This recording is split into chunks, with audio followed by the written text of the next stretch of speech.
Welcome to the AMC cage. Welcome to the AMC. Yeah. Welcome to the plane, grab a chair, one share, one ray. You are now locked in with security jam. Watch his golf floors, lies and fake ass pages. One eye on the cams, one eye on the game. Bad badge on his chest, but the grin ain't tame. Calm on the outside, storm in the frame. Deep in the skull, something shakes them bars. Joker ain't waking up, laughing hard in the dark. Protector of the cage, guardian of the skull. When the bullshit gets sticky, starts losing control. Security James keeps the show on track, but Joker ain't hears last and starts clawing back. This ain't your soft little market recap. This is facts with teeth in a baseball bat. Welcome to the place where the fraud gets named and the fake tough clowns get dragged through flames. Security calm, Joker ape insane. Same damn body, two sides of pain. One ask questions, one breaks chains. One check numbers, one screams names. Welcome to the AMC cage, where the memes grow teeth and that charts feel strange. We don't bow, we don't break, we engage. Security James with Joker ape off the chain. Welcome to the family inside this frame, where the market tricks get dragged by name. We break down moves, we step out the haze. Welcome to the AMC cage. Lights buzz, screens glow, coffee gone cold. Every candle on that chart got a dirty little soul. Gap up, gap down, head fake trap. Same old bullshit in a brand new head. They paint fear red, they hide it in spreads. They smile on TV while that basement bleeds red. Volume talks dirty, candles leave clues, and we don't chase noise, we interrogate moves. Chaotic queen with the nose to the stare. Cross-exam queen with the smoke in it. Silver in the notebook, still in that glare. You melt your weak logic right out of that chair. Crazy angry Matt in the back, arms crossed. Show me the math or shut the hell up, boss. Always got fat, always got smoke. Always 1 second from calling out a Joe. James holds steady, bash to his vest, but Joker Ape coin holds through his chest. One keeps peace when the floor gets loud. One says fuck that, Drag him out now. two versus one mission, one damn goal. Expose the game and protect the soul. One walks the wall, one bites through the rule. One stays calm, one gets cruel. We see the games they play, numbers trapped in a crooked cage. Facts got teeth in this place, and we bite down hard on every fake. They can dress it up clean, call it market design, but bullshit still stinks when it crosses the line. We don't need hopium, we don't need praise. We need receipts, timestamps, filings, and names. Wow, welcome to the AMC cage, where the memes grow teeth and the charts feel strange. We don't bow, we don't break, we engage. Security James with Joker ape off the chain. Welcome to the family inside this frame, where the market tricks get dragged by name. We break down moves, we step out the haze. Welcome to the AMC ape cage. This ain't a circus, this is study hall in hell. Every laugh got a purpose, every joke rings bells. Every dumbass headline, every crooked little spin gets thrown on the board, and we dig right in. No fake preacher talk, no trust me bro. No shiny little puppet with a Wall Street glow. If the numbers don't match, then the mask comes off, and Joker Ape laughs while the room gets soft. James at the can with the plan in his hand. Joker Ape in the shadows like say it again. Quinn got the math, Matt got the math, and the whole damn cage got a memory like rag. Who's scared of the truth, don't step in his ring. If you're ready to learn, pull a chair, let it sting. We don't chase clout, we don't kiss the tape. We watch every move and expose the fake. Welcome to the AMC cage, where the memes grow teeth and the charts feel strange. We don't bow, we don't break, we engage. Security James with Joker ape off the chain. Welcome to the family inside this frame, where the market tricks get dragged by name. We break down moves, we step out the haze. Welcome to the AMC ape cage. Doors locked, intro done, showtime, throttle spun. James on the mic, you know the one. Rule question everything, trust none. Watch the spreads, watch the tape, watch the clowns, watch the fade. Joker Ape laughing, James is fade. Now teach these motherfuckers how to spot the bait. Welcome to the cage, Joker Ape off the chain. Security James on stage. Welcome to the AMC ape cage. Welcome to the AMC Ape Cage.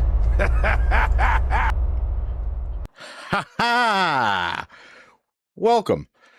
I'm sorry about yesterday, everybody. I mean, I know it was like last minute, but like the problems that I was having with my generator for my videos and stuff yesterday was just an absolute nightmare. And I was mad. I was really mad because I started working on like a lot of more so editing than anything else at like 10:30 in the morning.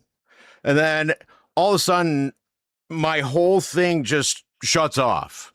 And I'm sitting there and I'm like, uh-oh. Like, what the hell am I going to do? And I'm sitting there. I'm like, I have no idea what I'm going to do right now. Like, how am I going to fix this? And so I'm going through Kling, and all their stuff in like customer service is all in Chinese. So I have no idea what the hell is going on anyway. So I'm like, okay, well, I'll try and message somebody in customer service land. Maybe they can help me. No. There was nothing of that sort. So I like had to like do this hardcore pivot. And I will tell you, when you don't do the research yourself, you are screwed. Like, plain and simple, you're screwed because there's no way you're going to guess right. So I started playing around with all these different video generators and like trying to find which one was best. And like my prompt writer's telling me to go with this one, then go with this one, and then go up and down and left and right and turn and flex and shake and bounce and turn and flex and shake and bounce. And I was just getting so pissed. Now, I am animated as hell when I'm mad. Matt, you could, oh, hi, Matt. Hello. But like you, yeah, I didn't get to be witness to that one. but like you know how animated I get when especially when I'm mad. Like when I'm off the rails. Like I'm just ridiculous. And If you had a live feed of you behind your computer oh, it'd be when you're hysterical. going off the rails, Oh, it'd be they hysterical. would go viral. Oh, not even a question. I mean, it would honestly be, I could see it on America's Funniest Home Videos. I could definitely see it on like Punked. Just listen to it without a video. Oh, it's hilarious. It's fun as hell. Oh, that's just because I'm blunt, I'm loud, I swear like a sailor, and it just is amplified beyond belief. I can hear him pacing all over the house and then running outside, smoking a cigarette. See, but coming back. you haven't smoked. Nope. Can't say smoking because like I haven't had a cigarette since March of last year, since Beethoven left. That was the last time I had one. So, but that was because like So you just walked outside when that one programmer had you. oh, I was heated. Oh man, was I heated? I had to smoke a blunt outside. That's how I got calmed down. Okay, so not a cigarette. No, Smoke. definitely weed. Not even a question. Like I had to get high after that because I felt bad. Like I really did at the end of it. I felt terrible because oh man. That guy didn't, I swear I was probably in his nightmares for 3 weeks afterwards. Oh, please don't let me see him again. Oh my God. I've never been so scared in my life just because of what he was doing. Oh, that was great. But hi, everyone. I've been up for like 39 hours right now just because like I've been trying to learn a whole new video generation system, and I miss my old one because everyone else's suck. But still, I was able to get something out of it, so we'll be fine. And the videos are still going to be good. The hecklers are going to take a week off from their normal comedy bid, but that's okay. They'll come back next week, and they'll be just as good. That's a back pocket keep. Yes, it sure is. That's going to be a good one, too, because I got something to say, especially about that SEC commercial that happened. So hopefully I don't meet Chaotic's fate with that one. But if it did, oh well. It's been interesting these last, for me it has been for the last 2 weeks. And it is because of you have the negative carry trade that's happening. You have some other interesting things in regards to little whispers and little about earnings, how fantastic they're going to be for AMC, how it could change the game. And I love hearing those whispers. because the opposite side, I mean, you hear absolute, how do I put this in the nicest way? Retards. Like Mr. Denaro, for example. Oh, I'm going negative on AMC, and I just, I'm the ultimate god of picking out stocks. Even though, like 3 months ago, you tried to challenge me on some stocks, and I made you sit down, if I remember, because you were wrong about everything. But that's okay. He was one of them calling the 60, 70 cent price dip. Oh, yeah. Yep, he sure did. That didn't happen. Right. Yeah, that did not happen. But we got to give him credit for trying. At least he tried, but he failed. Then you have but the timing of that was a huge failure, because that was in the 90 cent, 95 cent to $1.05 range, and it bounced to $1.50 and didn't look back. Oh no, all the way up to $3. So you're talking about, calling a further dip, right? Oh, at a time when the stock ripped 50, 60, 70, 100%. But that was my favorite part about it. Not just getting it wrong, but the time of getting it wrong was terrible. But that was my favorite part of it, is that, like, because he's trying to sit there and take the analyst look, I mean, the deep, deep, deep analyst look, where he's trying to say that, okay, because of this, stock lending group, and then because of this, fractal, and this because of this, and all the liquidity problems and collateral issues, that this is going to do this. And you're like, shut up. Like, no one's listening to the way the two circles on the below or W, which are the George W with the hanging nut sacks. No one cares about them. Well, at least not in my book, because in my opinion, it's a horoscope for men. You can get good stuff out of,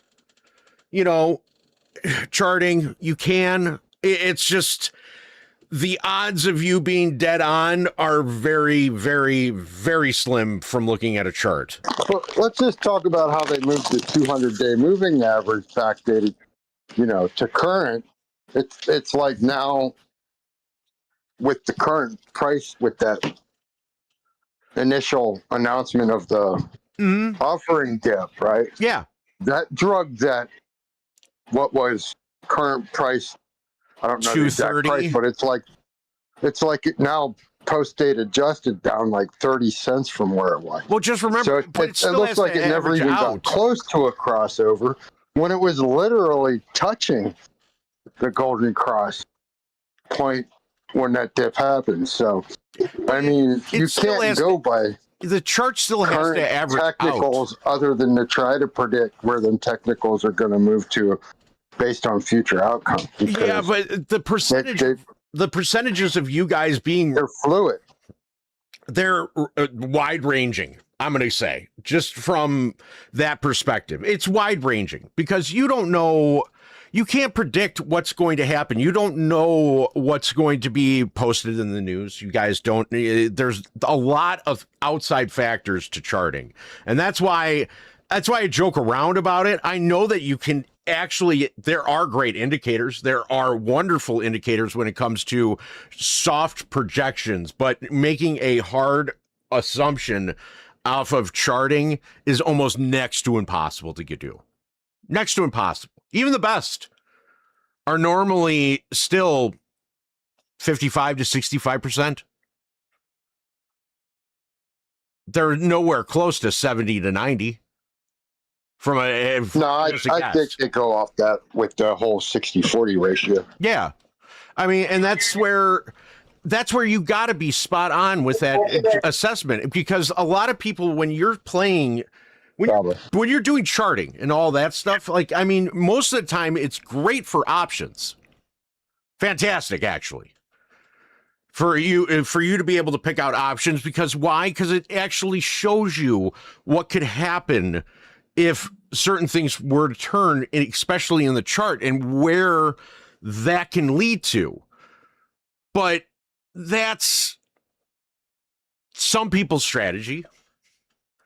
Some people just like to flip a coin and say, hey, heads.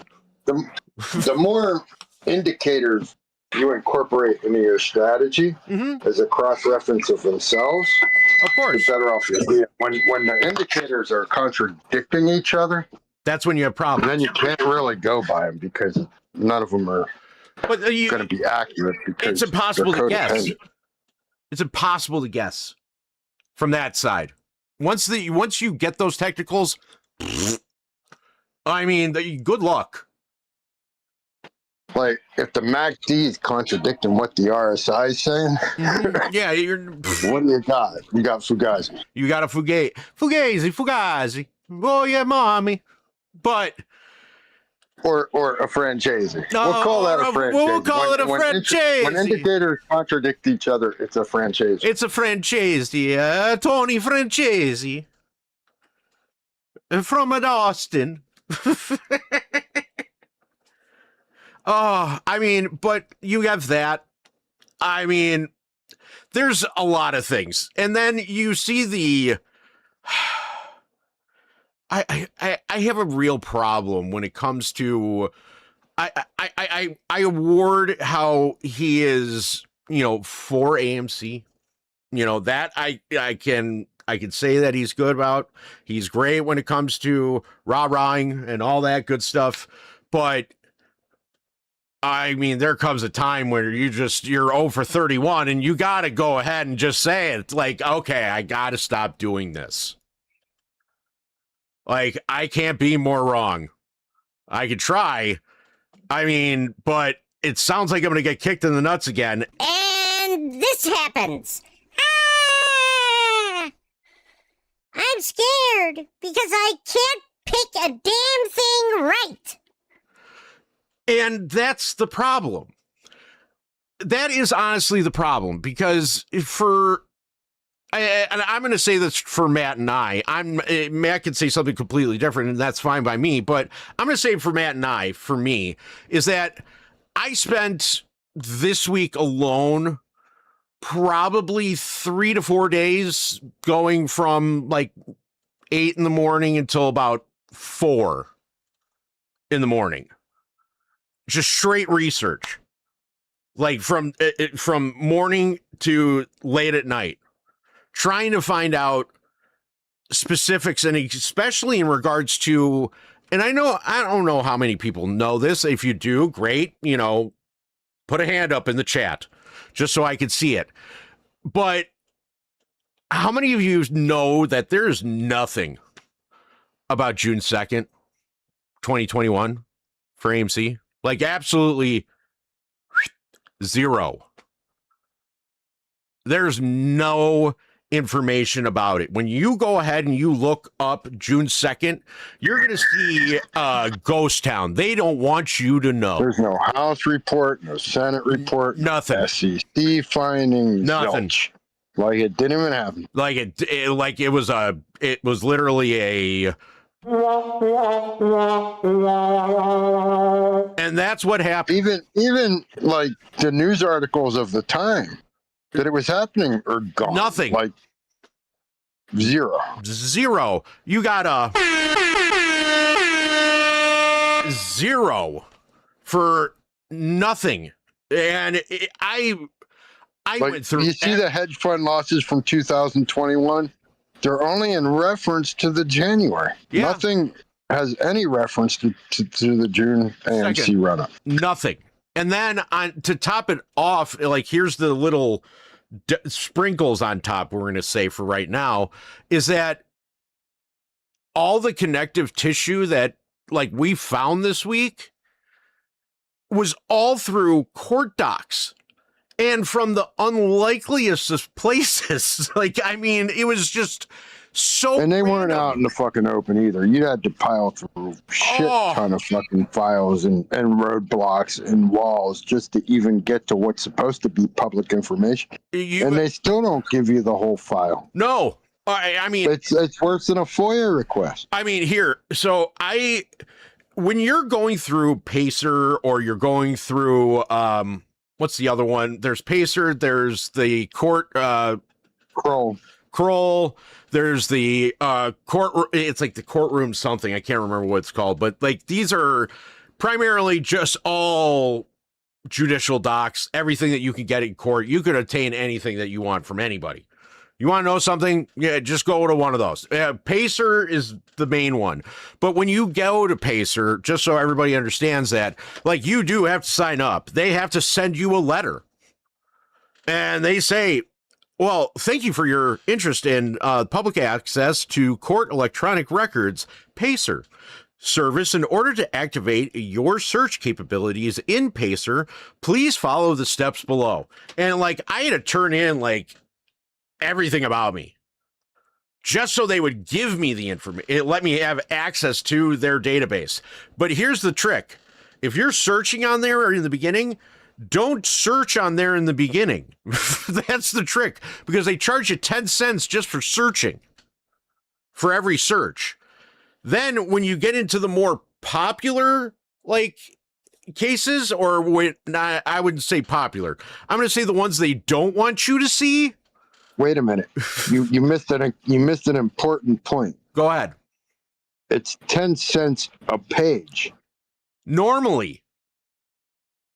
I said there's but they're and you don't know, like if you're downloading a doc, these docs are 100, 150, 250 pages. Oh, the monster one we found this week was 323.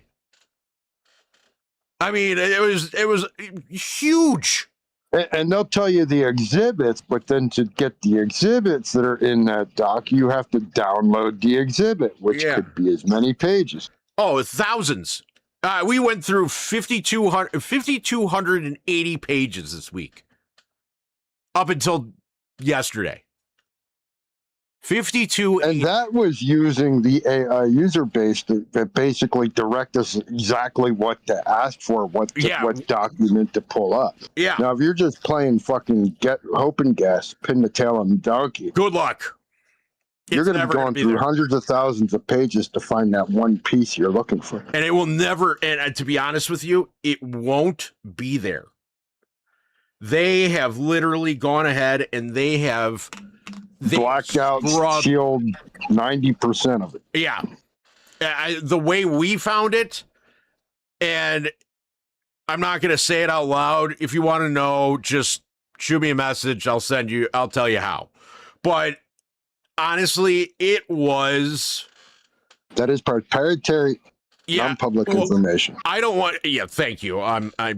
But it is true, because I don't want to give away the secret sauce so that this way I get locked out that way. So here's KFC extra crispy original recipe with honey mustard and hopefully some sort of spicy barbecue. Anywho.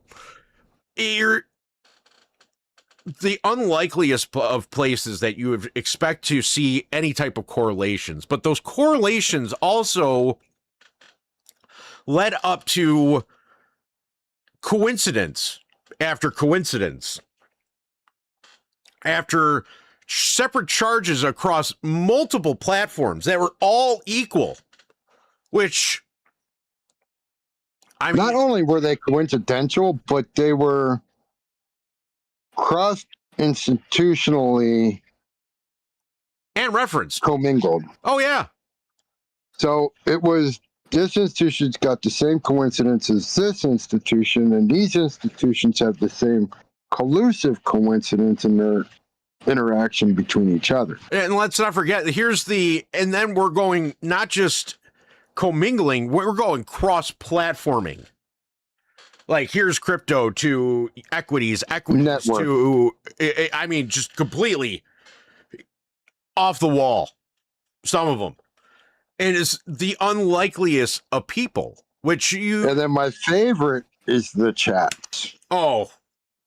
The chat documentation. It's like, my God, what are they doing? You would never expect this. Don't worry, we're going to go over all that tonight, because we're going to go over what we did find to what we haven't found. We're going to go over with you guys the math actually in all this, because I was very curious, and I'm sure you guys are all curious about this question too, is that how do we go from an all-time high on June 2nd, okay, where we hit $77 on some platforms, and at $77 within 40 days, 35 days roughly, we were cut in half, just like that. How did we get that? How do we drop that fast? Because honestly, it's really improbable for you to move, for an equity to move that fast, unless in a T35 FTD close cycle. There's no way. There's no way. In a 2 report period. No way. There's no way. All the FCTs just disappeared. No, they literally. While the stock simultaneously dropped 50%. Yeah, they just went. And the reverse repo started to climb above the first, towards and above the first trillion. They decided to fuck out of town and just go bye-bye. Like, I mean, that's what it was. I said, you know, no thanks. I'm gone. Bye-bye. But it is, to me, it is. Oh, and also, just to add, that was also the time of the Archegos issues, the Melvin issues. Oh, Melvin, Archegos. The tokenization was coming out, and the exposures to FTX, that was just starting. FTX, Terra Luna, what else? I mean, you had the best friend of all time. 3 Arrows. Brett Harrison with, oh yeah, everything's back 1-to-1, I swear. Don't worry, I'm going to go on TV. Hold on. Cracklin' Kraken. Yeah, my favorite. Hey, I'm Brad Harrison. I'm going to be a good little boy, and I'm going to tell you that everything is backed 1-to-1. I'm smart. Oh, Silver Lake. Yeah, I mean, just people were just, I mean, dropping like flies. Oh, man. And it wasn't long after that, Tiger Global. Yeah, Tiger Global. And then you had my personal favorite from just the political side of it, along with the, oh my God, he's my little boy, Maxine Waters and Sam Brinkman fraud. Anybody? Like, what kind of relationship was that? I don't know. Everything was just really, really coincidental and weird at that time. And the most unorthodox honeypot I ever seen. I agree. But you know, when you find something and like you're thinking about it and you're trying to like, okay, how can I relate this to just like a time in my life or just your life in general? And I was looking at this and like this entire situation of everything happening simultaneously, but also in a clusterfuck at the same time. And what's the over under though that Maxine Waters was a step up from his girlfriend at the time? Well, I mean, that's even her wrinkly bones. I mean, yeah, anything was better. I would say so. I mean, she kind of reminded me of one of the like Hills Have Eyes people. Like I didn't know, or maybe like Rocky Road from like Goonies. That's what I thought. I was scared. I really was. But when I think about this, like I kind of go back in my life, and it was when I was growing up, and I grew up in Inglewood on the south side of Chicago. And I know I've played this song before. I've been meaning to like actually put the words into a video. And I finally did that for you today. So I gave the hecklers a night off, and instead I give to you all Leather Skin. Enjoy. Yeah. Saturday. Inglewood. One afternoon, sun out. Still felt like midnight. Joker 8, the streets teach. Saturday in Inglewood, Sun high, streets cold. kids in the road, arms locked, 10 years old. Whip look wrong, whole block froze. One wrong turn, now your whole life goes. I don't regret it, that pain made me real. That fear made me sharp, that blood made me feel. Southside raised me with leather skin. Leather skin, leather heart, built where daylight still get dark. Leather skin, scars, seen hell before my first car. Leather skin, Joker 8 don't fall, 10 years old when my soul got off. leather skin. No peace, no friend, who would show me nightmares begin. That 10, I seen a homie take 3 in the head. Still scared to sleep in my bed. Stayed awake dreams, kept seeing them dead. Burnt ties in the air after leaving them red. Shots popped and I laughed in the engine blast. I stood still watching them slump in the grass. Arms moving, fingers shaking, fighting to breathe. Blood in the mud like the block couldn't grieve. He bought me candy, now who feeds his family? Too young to understand tragedy. My ears rang, I should have been running. Body froze when I saw death coming. Damn, I wasn't supposed to see that shit. Wasn't supposed to know life leaves quick. Then I thought maybe them shots were for me. Maybe he circled around that street. I looked at Papa Ellen like, what happened? And so somebody rolled up and started clapping. Still hear that laugh when the night creeps in. First day I felt leather skin. Sprinklers on, kids running. Block normal till silence started climbing. One loud pop and the whole world split. Southside turned the kid to witness. Yeah, regular day on the south side, no warning. Kids outside, old heads out mourning. Somebody laughing, frontin' in the park, but even daylight got teeth at the dark. I remember dude run away, getting money kinda loud, had something to say. Diamonds in his ear, watch on his wrist, popcorn in hand like life couldn't switch. Walk behind the girl, tried grabbing her waist. She pushed him off, he threw the bag in the face. She felt disrespected, walked off heated. Told him she'd be back and he ain't believe it. He called her out, kept laughing with pride. No brothers with him, no tool on his side. Didn't know the dude came from behind. Baseball bat swinging like a stop sign.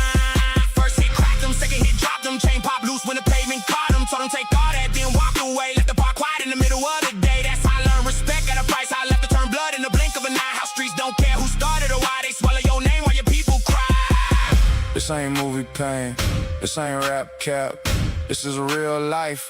When the block snap, young guys seeing no death. Fear living under each breath. That's why I don't scare easy. That's why the cold don't freeze me. My days go by with smoke in the air. Dispensary bag, but the pain's still there. Every dark corner got a ghost riding with me. Location don't matter, Southside still with me. I be dead before I act like it didn't shake me. That same damn fear is the thing that made me. If looks could kill, I care for boys in the hood, but I ain't no Scarface. Only blood where we stood. My heart still spills for the kids with nothing. For my cousin, lost slump over the wheel. That wound don't close, the teacher still. Kids in the street with their arms locked tight, hoping you slow down so they take what they like. Wrong color whip, wrong block, wrong time. Shots hit metal at 1 in the afternoon shine. Your car look like theirs, now they think you involved. No questions asked when that neighborhood calls. That's when nightmares step off the screen. They stand face to face with a 10-year-old dream. I don't regret it, no, I carry it proud. Leather skin on my soul, I don't fear a crowd. Joker 8 was born where the fear don't end. Southside made me, then it taught me to bend. But I never broke, I just learned how to stand. With blood in the dirt and my heart in my hand. You hear pain in my voice. That ain't pretend. Inglewood turning boys into men. Leather skin, cold blood, Young eyes, old mud, wrong street, wrong ride, one laugh, one die, no sleep, no peace, no trust, no leash, Joker 8, still here, no fear. no retreat. Saturday in Inglewood, sun high, streets cold. Kids in the road, arms locked, 10 years old. Whip look wrong, whole block froze. One wrong turn, now your whole life goes. I don't regret it, that pain made me real. That fear made me sharp, that blood made me feel. Southside raised me with leather skin. I was 10, remember everything. The laugh, the shots, grabs, the blood. I don't regret it. That's where I learned leather skin. Joker 8, Southside made me. Inglewood, Show me the nightmare was real. Raw. Yeah. So all of those, I believe that music should tell a story. Everything. If you haven't noticed how, from the way I write, from the way I try and talk, it's a story. And the reason why it's a story is because I'm trying to give you guys an actual glimpse of what real life really is. Because you hear all the time from other people, especially some people, where it's just like, oh, hey, well, my life is all peaches and cream, and everything is wonderful and dandy and absolutely fantastic, and I grew up in the suburbs and blah, blah, blah, blah, blah. It's honestly, if you knew what some of these people actually go through and deal with on a day-to-day basis, like, honestly, I love talking to those people. I really do. Because I one of the things that I grew up doing was writing in a notebook. Like, I wrote every single day because growing up, I had a lot of anger issues. Like, I didn't care. Just, I was angry. So I think I still hold the record when I moved to Northbrook junior high. I think I had 214 days straight of detention. It was great. Yeah. But still, I write all the time. I love writing. Writing is honestly, it's my release. It's me if I have a headache, I can put it down on paper. If I feel bad, I can put it down on paper. If I feel good, I can put it down on paper. You can always tell how I'm doing just based upon where I write. And I have notebooks. I mean, notebooks upon notebooks upon notebooks. And just because writing is what calms me down. So that's why I write. But what's interesting about all of this and how I kind of conceptualize, especially our plays, and this is the whole meme basket, by the way, not just AMC, but everybody, is that they wanted to keep us so far in the corner, wearing a dunce cap, making us look at chase that rabbit and chase this foot and chase that beaver and chase that raccoon, that they did not want us focusing on a trail and actually learning on that trail of how to read it and understand what you're actually looking at. And I gotta say, and Matt was talking to me today about some people, and honestly, from where we all started on the beginning of this journey, I know there's people that have gone. I know there are people that have came back and gone and came back and gone. And I know that there's people that are just gone because they just don't want to deal with the social media aspect of it, which is fine. And that's, they have every right to do so. But sometimes I don't blame them. I mean, honestly, I know I went left Twitter, but like I went Twitter to do just Spotify, and just so like this way I can get my thoughts out, because I really did. I love talking to you guys. You guys are the best. Honestly, you are. All of you. Everybody that comes in here, everybody that's even that argues with me or, doesn't like me. Do you know what? I love it. And you know why? Because that's what this journey has been. I don't regret any of it. Not one. Not one day. Not one candle. I don't regret any of it. Because the people that I have met along the way, I mean, shit. I'm telling you right now, when this does kick off, and I know I'm going to have a shit ton of money, but when that happens, oh yeah, am I going to throw a concert for everybody? Absolutely. We'll be out in some random ass field. You see Woodstock? This is going to be James Stock. Like, this is going to be huge because I have to. And just to say that you won. Because our record looks like our dum-dum this week. My dum-dum this week. But that's what the record is of all time. Retail versus the 1%. But the difference this time over every single previous time is that you learned. From 2008 up until now, that's where you guys, catapulted from a knowledge base. And that's where you guys all of you should pat yourself in the back. Honestly, you should. Actually, you'll get this.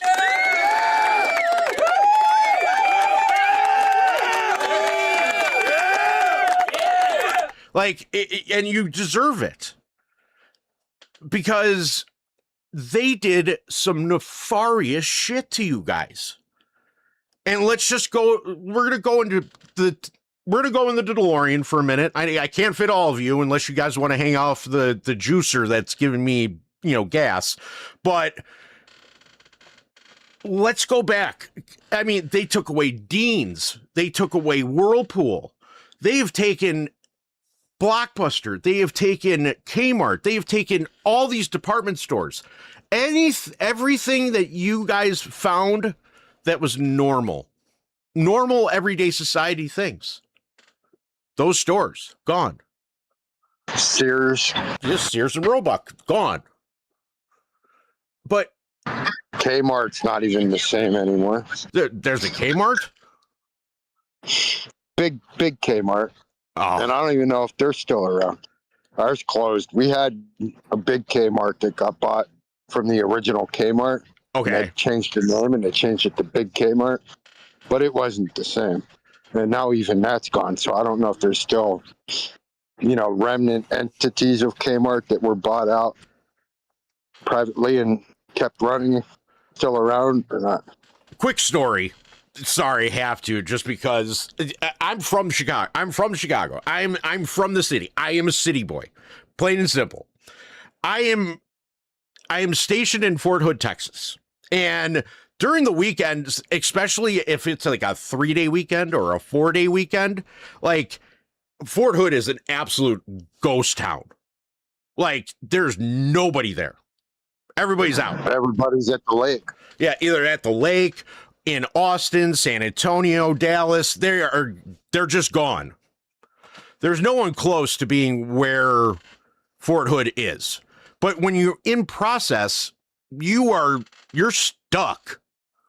Like you're technically not allowed to leave during that time period when you're in processing. But because of the weekend, there was nobody that was going to babysit us. You literally have to fucking cry out just to leave the building that you're processing. Yeah, our processing sergeant that we had, he was not going to be there. He said, as long as you're there for, roll call at the end, like the end of the weekend, you're fine. So my buddy's just like, well, hey, you guys could come up to my place. I live kind of by Dallas, and we're like, well, okay, cool. We thought we were fine. It was like 3 of us. And so we're driving up, and all of a sudden, like, you wake up because like you're asleep in the car, you're uncomfortable as hell. You're all squished into like a station wagon or a van or something while you're driving, middle of nowhere. And I swear I looked outside and I'm like, tumbleweeds? Are we going to the Texas Chainsaw Massacre house? Like, where are we? Like, I've never seen anything like this. And all of a sudden we get to this little town in, we'll just call it Bumblefuck Johnson, because that's basically what it was. And he's like, oh yeah, we're going to go to like one of my high school, like one of my friends from high school is going to be having a party. Like we're going to have a great time. There's going to be like all these people there. And I'm looking in the town and like, here's an AW root beer store. I'm like, I haven't seen one of those since like 1989. And here's a family video on the corner. Guys, look at this. Like, this is historic. Like, this belongs in a museum. Like, do you guys still sell VHS tapes here? Like, where did we go? I had no idea. And then I was just like, wait a minute. Did I just hop in the fucking ride that I know there's going to be absolutely zero going on, and there's probably not even a party because there's not that many people that live in the town? Hey, buddy, how many kids did you graduate with? Oh, we had the largest class of all time. 14. I'm like, what? 14? He's like, yeah, we had like 4 girls in our entire grade. I'm like, well, prom must have been a blast. Like, I was just like, wow, okay. My graduating class in high school was like 905. That graduation ceremony was brutal. Brutal. Like, absolutely terrible. And you couldn't leave. You had to sit there. Especially if your last name started with an A. Oh, you're screwed. You're there for hours just watching, and this person come up to get your diploma, and then this person come up to get your diploma, and you were in AP classes, so you get your AP diploma. Okay. I mean, oh my God. But like 0 people. 0. And all because of AW root beer. I haven't seen one of those in forever. And I know they're all closed. There's no way that they are, or they're open. But that's what you've dealt with. That little town that I'm talking about is that same town that it was affected because of all this nefarious bullshit and because of all these stores having to close. And this is what's going to happen to your major metropolitan cities. Now let's add in the negative carry trade into all this, because I know you guys have been hearing about it. It's been going off about the news and how they are going to raise interest rates and all that good stuff. So everybody really needs to understand the actual implications that this does. We have, all right, Mike. Mike had 17. Do you know what, Mike?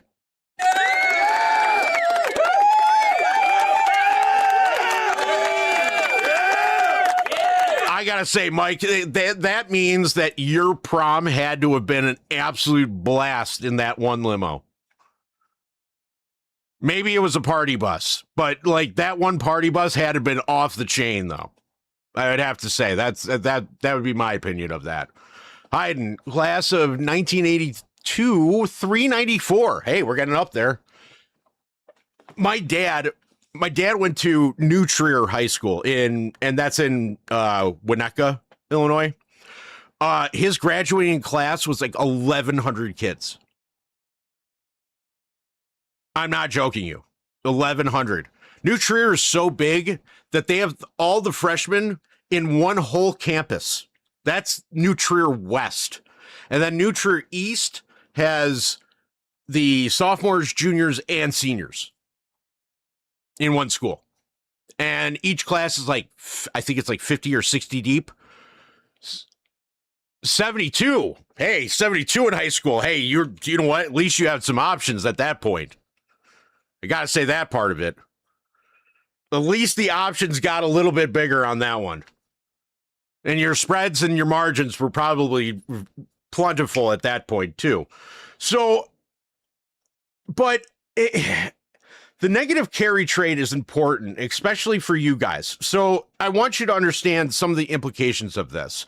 When they go ahead at 1%, you have to break this down by basis points, and it's quarters of a basis point. So here's a basis point that's 1. For every quarter of a basis point, the United States owes Japan, I think it's anywhere between about like 2.8 to like $4 trillion for every quarter of a basis point. So just keep that in the back of your mind, okay? As they go ahead and they raise those interest rates, so let's just say they raise it a full percentage point, or maybe they go 1.5%. Here's where it gets dangerous. And what happens is that you're going to see the bond auctions that are going to start picking up steam. And when I mean picking up steam, I mean you're going to have, not just on Thursdays, you're probably going to like a 2 or 3 day bond auction during that period of time, because the flip side of this, if they go up a point to 1.5, let's just say the worst happens, they go up to 1.5, that's $500 billion a week that the Treasury owes. You guys can go ahead and look at the bond auctions to actually see how much they've sold, which I think it's this one. Did you hear that, Matt? Did you hear that, everybody? Hold on. Did you hear that? Oh, yeah, crickets. Another aspect of that is they're basically the that's your liquidity. purchase or crutch of their own bonds. So basically what they're doing is they're buying them back. Yeah, they're your ghost auction bidder of their own product, put back up on resale at higher rate cost for future terms to roll it out. So you got to think about it too. It basically means they're not closing anything; they're just compounding it with higher interest, longer terms, and more exposure. And the reason being is because the bondholders that are actually purchasing these bonds, they want higher yields, especially if they're going to buy your bonds. They want a larger spread. They ain't gonna buy it for nothing. And you're competing with the international sellers who are basically dumping our bonds. Oh yeah, like even the ones that like bought our bonds. Let's just say like Japan, number one bondholder, China, number two. It was a weird one. I can't remember what was third. I know it was a weird one. Who was third? Do you know, Matt? I know it was a weird one. Top of my head. But here's the problem on that side of it too, is that now you have China that is going against us, like financially. One, you have BRICS with their gold depository and them being now the mega metals exchange. But just to go back to your question, if I was to go off the wall guessing, I would say Korea. It's not Korea. It's one of those weird. I mean, this is out there batting 1,000 weird. Like one of the African countries. Yeah, weird. Like it could be even like Finland. Like I'm talking random. There's random, and then there's this. I know that for a fact. I don't want to look it up. Because that I'm going to find out it's actually like somebody that's prominent, and then I'm going to be pissed. But we'll just leave it at that.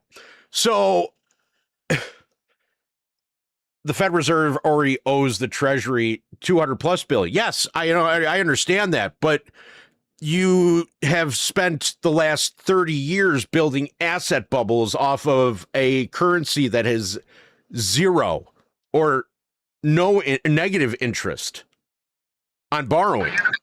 You also have to realize the money that the Fed Reserve is getting and the central bank system is getting to unwind these bonds or even buy these bonds 10 to 4 is being grudged by the taxpayers through the purchase of securities from the very entities that need the liquidity to crutch the auction. So it's sort of a scratch my back, I scratch yours. Here's some fucking tax dollars. We'll take these assets off your fucking hands that aren't assets that hold to maturity. That's why the government security book is so huge on losses. Like the losses on our fucking books are terrible. Security fraud is crazy because we're taking them losses off the balance sheets of the banks so that they have the liquidity to roll out of the bonds. And also to kind of give them protection also from, stress tests so that this way you can't figure out what exactly they're doing. They're very good about that. Look at one hand while my hand on the right side takes your wallet or tax you with air. There's a new tax, everybody. We're to tax the trees. Why? Because the government can. That's the one thing that they can do. They can do whatever the government can. And just to tell you how much the government can real quick is that in next year, all brand new cars all have automatic kill switches. Every single new car. They could just pull you over whenever they want. Here you go, kill switch. Don't buy a new car. Get myself a 1968 Chevy Camaro SS with a 442. Let's go. Yeah, I would have nothing in there that's electronic. I can tell you that much. But that is a huge crutch to have. $500 billion a week. So you were going to pay them $2 trillion on top of whatever else we owe them, considering that those asset bubbles that are building around. I mean, AI is stupid. Interest cost alone on the annual is over $1 trillion already. So. Oh yeah, and then you got to think. Why stop now, right? No, you just bury us in a bit deeper hole. So then you have, you have that fun thing of just this hideaway credit that no one can see, and there's multi trillions of dollars that's being reported in the private credit sector. So, but we're going to call it the hidden away credit. It's just hidden. Don't worry. I had that separate credit card that I got. Don't worry, honey. It's before I met you when I got this credit card. Don't worry about it. But there's that. Then you have the random of random is, have you noticed that nobody's talking about your real estate market at all? Like at all. I mean, they're talking residential a little. You hear whispers. I mean, but nothing to the extent of where it was. But have you guys heard anything about commercial real estate, like at all? Last couple of weeks, they are trying to hide that shit like it's no one's business. They know that is a party that they don't want to walk into. At all. Because that is going to kill. I mean, you wanted fuel for the fire? That's commercial real estate. And the proof is outside. I mean, just walk down your street. If you live in Chicago, like in a major city, or if you're close to a major city and you used to go to, that was my mom and pop shop that I used to always love going to, or, oh my God, that was that diner that was just out of this world good, or this pizza place that was fantastic. Gone. Lincoln Avenue goes all the way to downtown. Like, I mean, downtown. Like, we were talking Michigan Avenue downtown. And it goes all the way north till, Lincolnwood? Which is, I mean, just right before the northern suburbs. And that street is always packed. It was packed with mom and pop shops. You had these unique little grocery stores and all this cool stuff. It's like 75% gone because no one can afford the rent. But you hear all these ads of, hey, it's a great time to buy. Not really. It's kind of the exact opposite time to buy. But it also leads into another great point, because you probably have heard me going on a tear with somebody who's just, I don't want to say that he's not knowledgeable, but he's not knowledgeable. And yet, at the same time, why I get so angry about it is because this is the reason why you guys all, even though you're learning, you're growing, you're understanding more, but this is the reason why you get shot down. And this is why we get called conspiracy theorists. And this is why all this happens. But normally it's Dum Dum of the Week, but it's Dum Dum of the Year.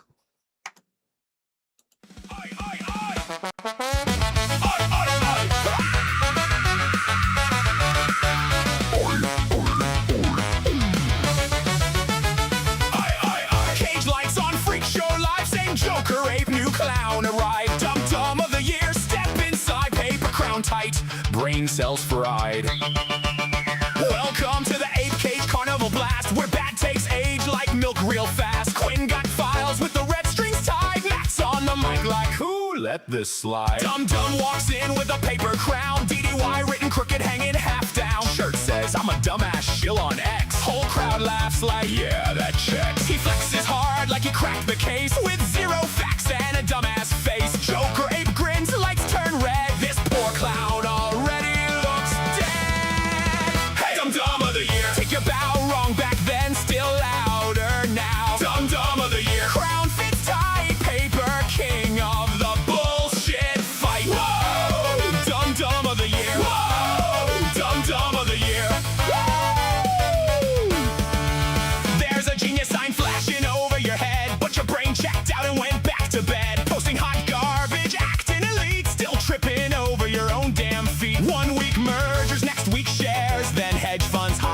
under chair. Then back to squeeze code, same damn right. Goalposts moving side to side. No filing, no proof, no paper trail. Just trust me, bro, in a clown suit sale. Calling it research, acting complete while facts tap out. In the front row seat, caps lock stuck, facts all missed. Typing dumb shit with a broken wrist. Source was trust me, proof was thin. Still walked around like you gotta win. Hey, dumb of the year, loud mouth, no breaks. Every hot take comes with brand new mistakes. Dumb of the year, you stole that crown, king of bad takes. Never backing down. Whoa. Dumb of the year. Whoa. Dumb of the year. Woo. Number 3, the DTCC play. Real notice drop, then he drifted away. No AMC name, no city in sight, but somehow Mo asked by Friday night. Erroneous trades was the line in black. He put a squeeze cape on a paperwork stack. Dates got close, so we called it fate. That ain't evidence, that's calendar bait. I never give dates, then gave one quick. We may be days away, man, pick your trick. That's not prophecy, that's hypo smoke, wrapped in a catchphrase and sold like a joke. Price targets ain't a quarterback call, and city ain't named in that shit at all. If you got receipts, then bring them clean, not vibes and caps on a busted screen. Number 2, the whale at dawn, 15% float with a magic wand. Physical delivery, smoke in the air, but Where's the chain? Where's the share? show the stripes, show the file, show the holder once in a while, show the notice, show the trail. Don't bring wizard smoke and call it jail. Money has no friends, cool little phrase, but math wants receipts before market praise. Is he behind the curtain with Oz in the room, pulling fake levers, yelling, Boom, boom, boom! That info's got no proof, no grip, no plan. Useful as a sandpaper dildo with no damn sand. This ain't deep in the money proof. This is fan fiction dressed as truth. Number 1, let the cage go wild. The 5th decimal mystery child. 2.6987 scene. 4 damn digits on the screen. 6 is first, 9 is 2, 8 is third, 7's 4-2. That 5th decimal never came around. It saw that post and fucked right off town. This ain't swaps, this ain't fails, this ain't custody paper trails, this ain't locates, this ain't crime. This is counting 1 digit at a time. Quinn said, bro, count the line. Matt screamed, that take should be a crime. Joker 8 laughed, lights turned red, paper crown cutting blood to his head. AMC's got real smoke to chase, real records, real names, real paper trace. Settlement failures, lending chains, custody books, and missing names. That is where the fight should be, not screenshot clown shit on the feed. Bring the proof, bring it clean, not panic math on a busted screen. The cage don't bow to hype bait games. We check the docs, we check the names. If your smoking gun can't count to 4, throw that shit in the clown evidence drawer. Hey, dumb of the year, headline disgrace. Every bad opinion splashed on your face. Dumb of the year, you own that throne, built it out of bullshit. Sit there alone. Hey. Dumb of the year, let the whole cage speak. You were the loudest dumbass of the week, but this time the crown got upgraded clear. You are the dumb of the year. Whoa. Dumb of the year. Whoa. Dumb of the year. Dumb stop. Crown his ass. We're done. Dumb stop. Facts walked in. You run. Dumb of the year. Woo! Aye. Yeah! Come on!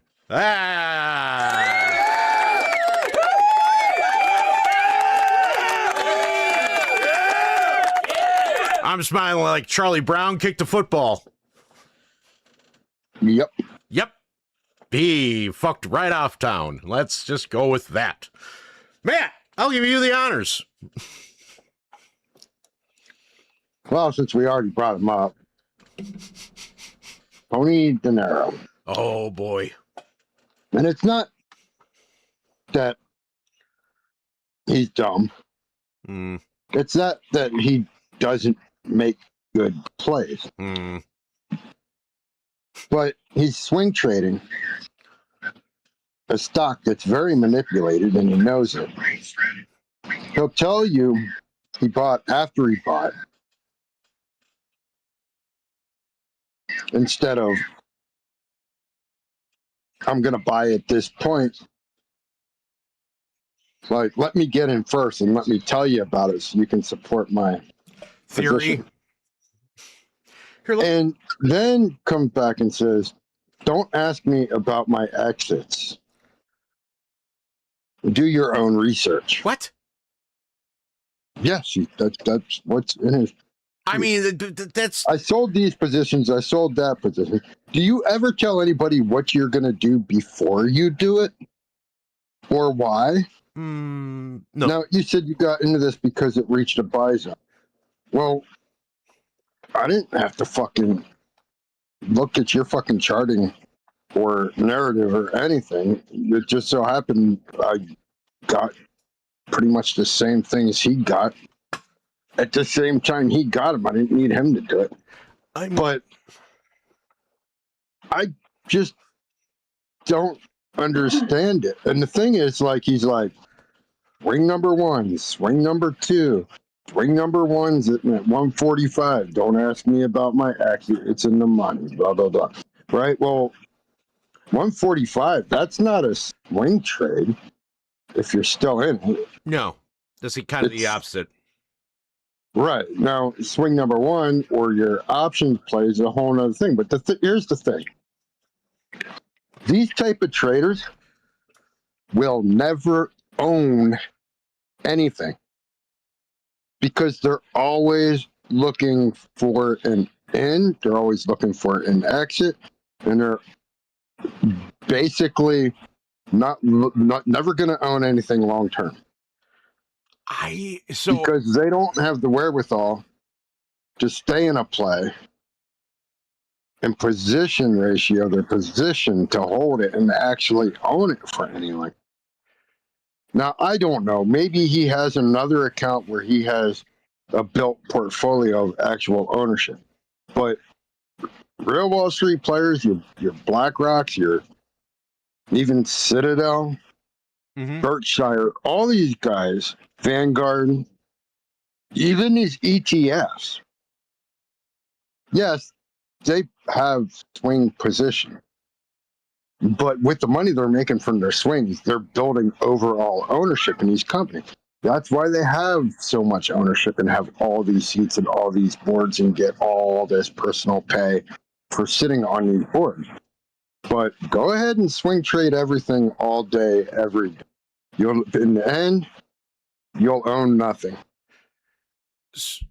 One of the people that trained me when I first got into finance and all that, one of the things that he said is don't ever go chasing ghosts.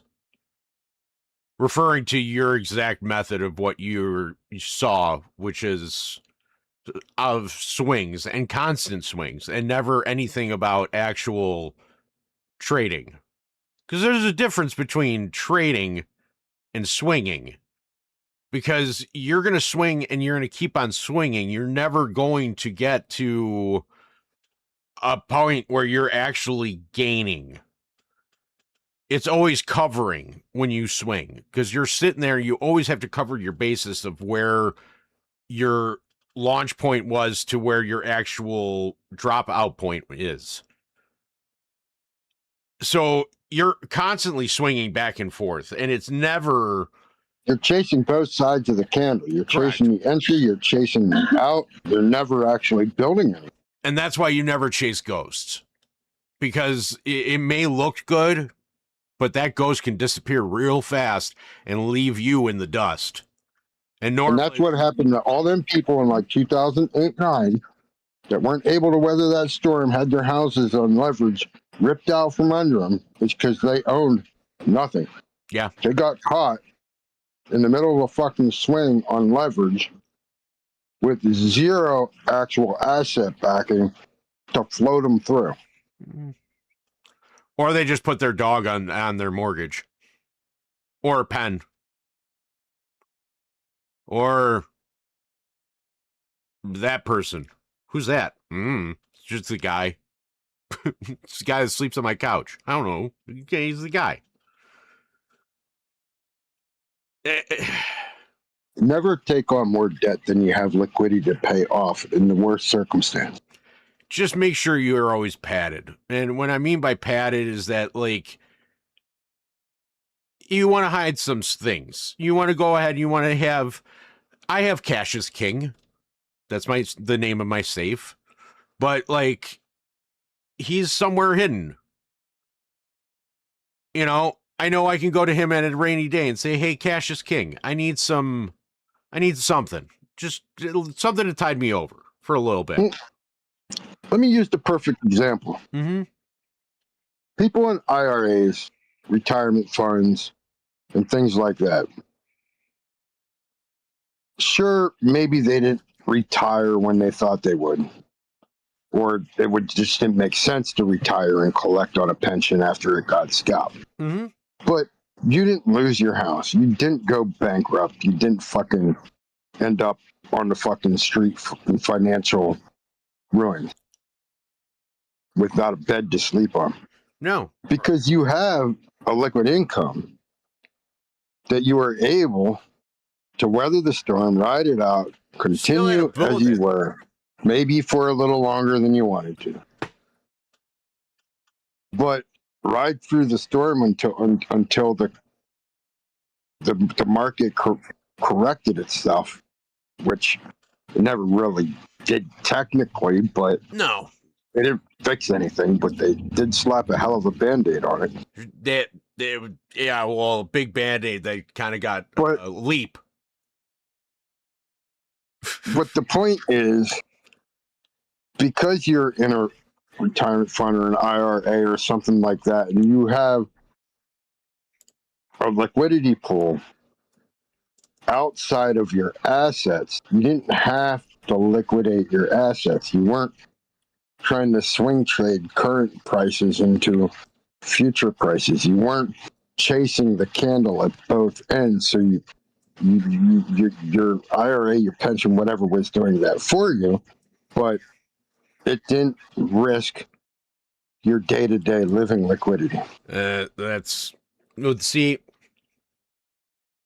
That is the Meanwhile, you are building an asset that even in the worst situation, you can stick through, survive through, and come out the other side. You mean like what we're about to witness? Huh? We mean like what we're about to witness here soon? Is that right? Because I mean, the whole idea of the market wasn't designed for what people are using it. No, not even close. And that's why the market's so messed up. Yeah, because of, in my opinion. Well, no, you're right, because a lot of it is. Well, a lot of it is the institutions just got too big to not do what they do to keep the lights on, because the overhead got so big and so expensive that they need you to do what you're doing, which is why they promote it and do everything they can to get swing trading and mass trade volume, because that's the bread and butter. That's what keeps the lights on. What keeps the lights on, honestly, was your real estate market. That real estate for every prime broker or banking industry, that is like their number one form of credit, because they can use. I'm talking about hedge funds and. Oh yeah, I mean hedge funds, but like no, real estate kept Kenny's lights. Oh, for sure. Not even a question. If it wasn't for that, he would be dead. He wouldn't be as rich as he was. Not even a question. But it's amazing how just one little insurance company can change your entire life, or how, title insurance company soon to be witnessed. Yeah, that's bad. That's real bad. So, and that'll be interesting because Fidelity is pretty damn big. But Fidelity is also the world's largest title insurance holder. So it'll be very interesting to see what happens with that, with their, being a broker, along with, being title insurance. AIG, anybody? I'll hold up my hands and say, uh-oh. Mine, if you haven't guessed already, of course, is Nachi. And this isn't about Nachi being bullish on AMC. I'm bullish on AMC. This is about taking speculation, dressing it up like confirmed market mechanics, and selling it to the exhausted people as if the outcome is already scheduled. A mystery whale is supposedly going to exercise calls representing 15% of AMC's entire float. Demand physical delivery, barbecue Citibank, make Kenny go streaking, and trigger MOAS today. But it sounds exciting. There's just one tiny fucking problem. Where's the receipts? And if you show the option strike, show me the open interest. Show me the exercise notice. Show me the settlement the actual obligation. no volume book. Yeah, show me the document that naming AMC. Show me the bridge to Citibank. You can't just sprinkle decimal points over a fairy tale and call it due diligence. Especially, hey, well, hold on. Especially when you call 2.6987 5 decimal places. That's 4. Even the missing decimal wanted no part of that bullshit. And the funniest thing about that is that none of those numbers equal to 5. From the decimal point back, it's impossible. So AMC investors have spent years dealing with predictions, secret whales, countdown clocks, magic prices, and tomorrow at 2. People don't need another prophecy. They need honesty. Say it's a theory. If it is a theory, say what would have happened. Say what evidence is still missing, but don't present a possibility like you personally received the settlement instructions. So for turning the unsupported whale scenario into financial fiction, dragging Citibank into the barbecue without producing the invitation, and losing the decimal point while pretending to be precise. Nachi, congratulations. You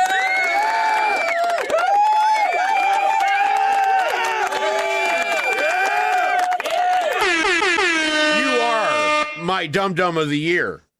Bring out the fucking paper crown because it's yours and your sauce to go along with it. What's up, girl? What up, what up? I got my dum-dum of the week ready. Oh, perfect. Yeah, but besides that, like, you just came out of nowhere. We forgot about you. Yeah.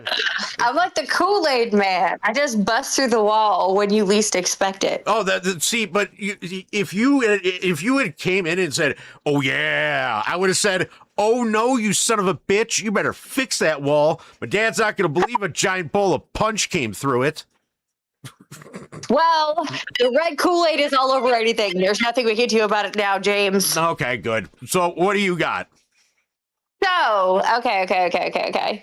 So, can we talk about how Elon Musk is my dum-dum of the week, and I never say that? Well, hold on. That I wish I had horns, but I... Dum-dum and Elon in the same sentence. Yeah, I mean, that gets one. Do I have everyone's attention? All right, because it's a good one. It's probably my best one of all time. I can't wait, because here's the one thing about mentioning Elon and Dum-Dum at the same time. The only thing I thought of was SpaceX. I'm qualified because I'm chaotic good, and according to his biography, he plays Dungeons and Dragons as a chaotic good character. So I'm clearly the authority figure in the room about this. Either that or you're his video game character, one of the two. I'll take it. SpaceX. The first thing that came to my mind was how apparently Google AI is doing better in testing than Elon's Grok, which do we have a I self-confirmed over the last month or two. Do we have a phone modem? Do we have a phone modem sound that goes?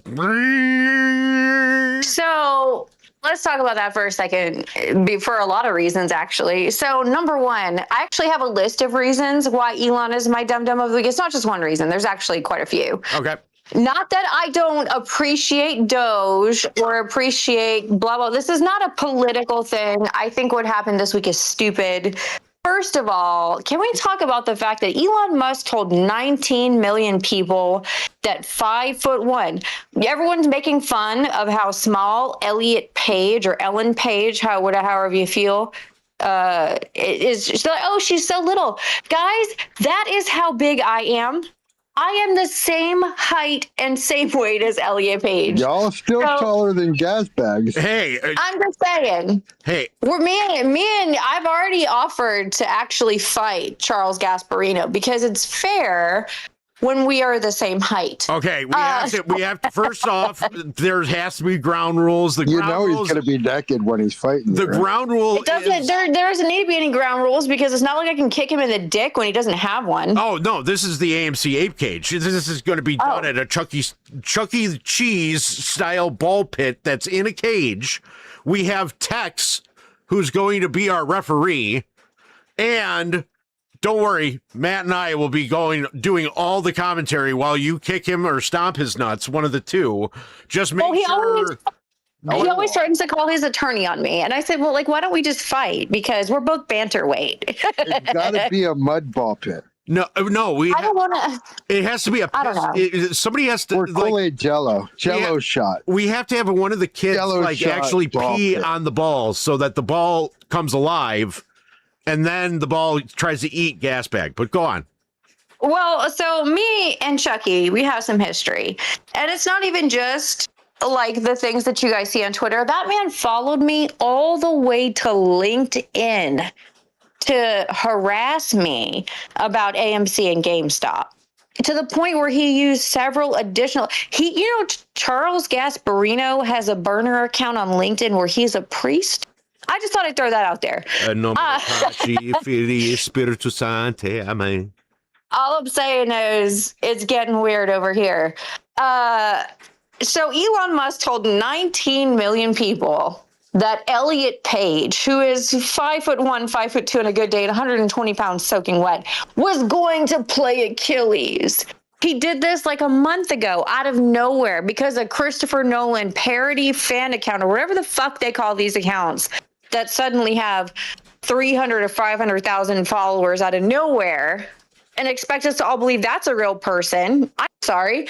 How many of the quote unquote criticisms about the Odyssey have come from Pakistani bots and people who in their bio say they are AI swarm creators and distributors? Is that not an AI swarm? Is a bot farm, you guys. That is the official LinkedIn term for it. It is a AI swarm creator. I don't understand why this is happening. I mean, I do because of everything that has to do with the culture wars that we find ourselves embroiled in and whatever. I don't care. But to say, guys, the thing for me is that the Iliad and the Odyssey are something that I'm a fan of Greek mythology just in general, and not just because of the content of it, but the vehicle in which it is told. It's ironic to me to hear people who claim to be hardcore Christians and follow the Bible defend Greek mythology so bad because all of it is allegorical. If you pay attention to these types of stories and the way that they're told in movies and told and rebooted and retold and sequeled and prequeled and everything that we know about the way movies work is anything can be anything in a movie. That's why we love it so much, right? You can sit down for 90 minutes and suspend time, space, and reality and just watch whatever is right in front of you and take it in as an experience. It doesn't have to be anything, they say, well, it's a historical movie. Well, yes and no. And an allegory is more about the story and the thing you're supposed to learn from the story than the characters themselves. The characters are meant to represent certain personality traits. Things like hubris and pride and ego, that's something that's really common in Greek mythology. Things like Icarus, things like Hercules and Achilles, every character, regardless of what they look like, is meant to embody certain personality traits because that is part of the experience we're having with the story.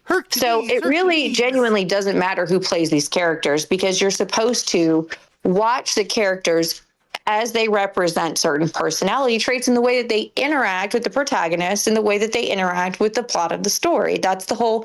Guys, I took I have 2 bachelor's degrees. I took a whole lot of literary analysis classes because they were easy A's. So it's funny to me that I'm circling back around to this type of analysis now because I really thought I was never going to use it.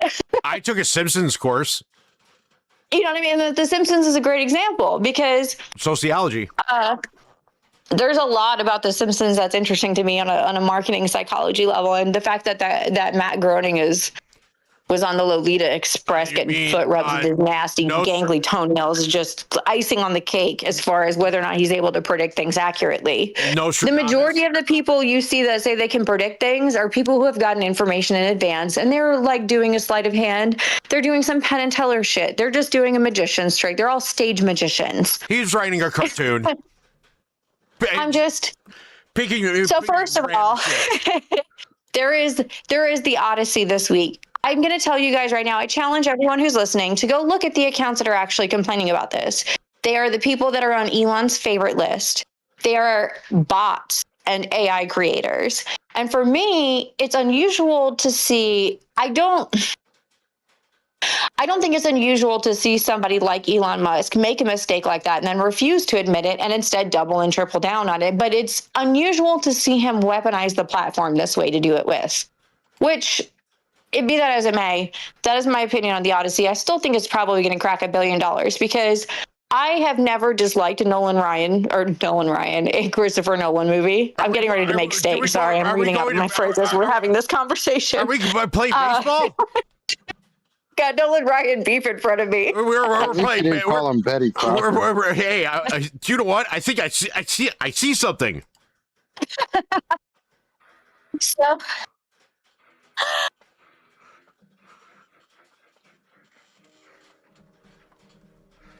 Gas bag! Oh no!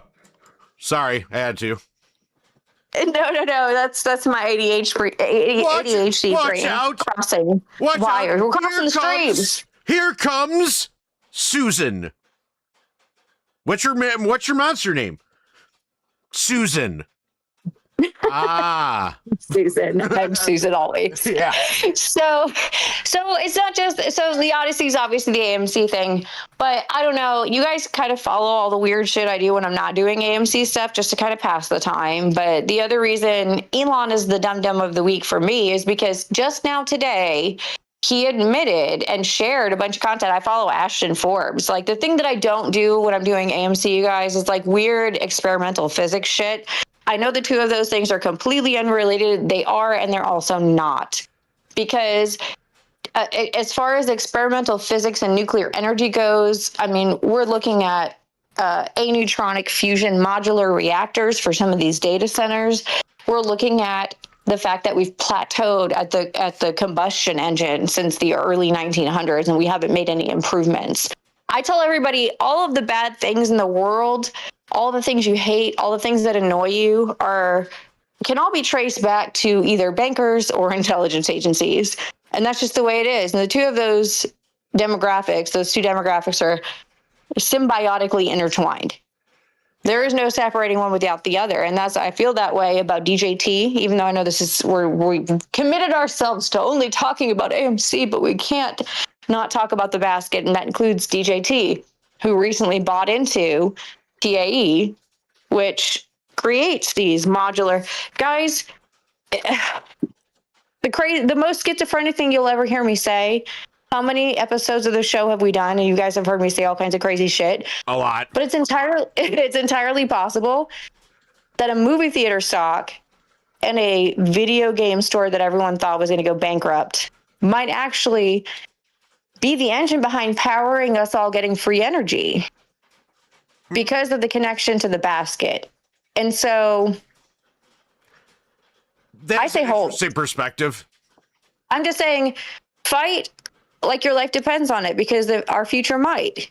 And I'm going to say it. I'm not going to be more specific than that. I'm just noticing some things that have intertwined between both my primary hobbies and my recreational, my assistant to the regional manager hobbies are intertwined in this way because I see the same faces popping up on both sides. And I find that interesting. because it just so happens that I like both of these things, and that, finance drives everything about the way the world works. So I guess it shouldn't surprise me. Although I'd like to see something not include Jeffrey Epstein for a change. Mother of God. Can something we touch not have Jeffrey Epstein for 5 fucking minutes? Can I just not see that man's face for 5 minutes? I swear to God, 2026, I don't want to see that guy's face again for another 4 years. Can we make him like the groundhog now? Unless you're talking about Miami X Exchange, no. Because that's literally where all the offshoring happens, and it just happens to, have a nice little dock right next to, that island. But yeah, I'm not going to name names here or anything, but yeah, it's kind of interesting how that happens. It's just, they said, well, we'll give you your own little port for your nefarious shit. It's interesting how that works. I'm saying is, guys, Donald Trump's not retweeting some of this shit for no reason. You don't have to love or hate the guy to recognize the pattern here. There's something going on between all of these people that we see doing these weird things that seem like they might be out of the blue for a casual observer who's not aware of some of these things happening. But there's something going on behind closed doors that we're not privy to. But I think we're really on the right track. I can't, you know what I mean? I'm going to label it as, well, I'm just going to say, I'm going to label it as speculation because I have absolutely no evidence of this whatsoever aside from all the weird things we've seen that have no explanation. You mean like getting a phone call today from a bot call that starts the call off by clearing its throat? Hello. Hello, is Matthew there? It's Matthew? A bot. Definitely a real person, sir. I'm like, my wife just hung up. I was like, the bot just cleared its throat to talk. Man, the bots are fucking getting bad, man. This is the worst I've ever seen it. I know every time we talk about it, it's always the worst I've ever seen it, but it's definitely the worst I've ever seen it now. It keeps getting progressively worse. I'm wondering where the event horizon is. Are we there yet? Like, where's the bottom for this shit? I swear to God. 2 out of every 3 accounts I see complaining about the Odyssey are from fucking Pakistan. Why is all of Pakistan hating the Odyssey? It doesn't even make sense. There's something going on that we're just not privy to because there is a reason why this all makes sense, or it wouldn't be happening on this level. It's equity autopilot. I'm just saying, somebody's paying for this. You want to talk about go woke, go broke? Who the fuck is going broke on all these bots? Because it's somebody. That shit ain't free, you guys. That shit ain't free. Somebody has spent a tremendous amount of money for all of this dead internet theory type internet activity for the last 6 years. Somebody is paying for it. How much do you think they've spent? Those bot accounts, and especially the farms that come behind them, are buku nuts pricing wise. That's what I'm saying. Think about it. I challenge everyone to just do the mental math. $1 billion worth of retail investment in AMC's top dollar market cap. Yeah, it's crazy. So that's all. That's what I got. It's probably my most robust Dum Dum of the Week since we've started doing this. Hey, I love Dum Dum of the Week. Isn't it refreshing after you're done? Because you're just like, I was pissed off about this all week, and then all of a sudden you get to vent about Dum Dum. All I'm saying is we're going to Mars and we're not doing it on fucking rockets because you don't put a steam engine inside a rocket ship and expect to go to the moon. Mars, I'm flying way past there. I'm going to Pluto. I don't care where. Elon's got a lot of hot. We're going to the moon, but I didn't say which one. I mean, I don't care what rocket that SpaceX is making negative money off of because it's just all negative money anyway. $4.9 billion negative. Well, that was a quick little in and out. Just to do Dum Dum. She didn't even get to hear the good stuff. Probably kid problems, but that's okay. But you guys get to hear about it. Here is the best part. And this, Matt and I have, like I've said, we put in the time. I mean, we've put in the time this week in regards to all of this, because what's interesting about it is, yeah, you're going to learn a little bit of math. You're going to learn some crime. You're going to learn how to sniff through papers. You're going to find out what's important about particular docs. And at the same time, you're going to realize that this is not just focused on the meme stocks like they want you to believe. Because when you get pinned to one corner, you're not thinking about everything else around you. You're thinking that you could go left, you could go right. That's about it. How are you going to get away from that corner? But it's everything around you, and everything that is happening around you is the reason why you are where you are. So, AMC, dumb money, found the receipts.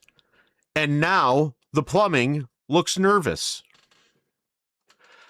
This is not a victory lap where every culprit is already named, every body is dragged out of the vault, and every confession is, laminated for court. That would be fun. But that is also how people get lazy, sloppy, and easy to dismiss. Hence why I had my dum of the week. The public records does not give us a final conviction yet. It gives us something different, and in some ways, something more dangerous.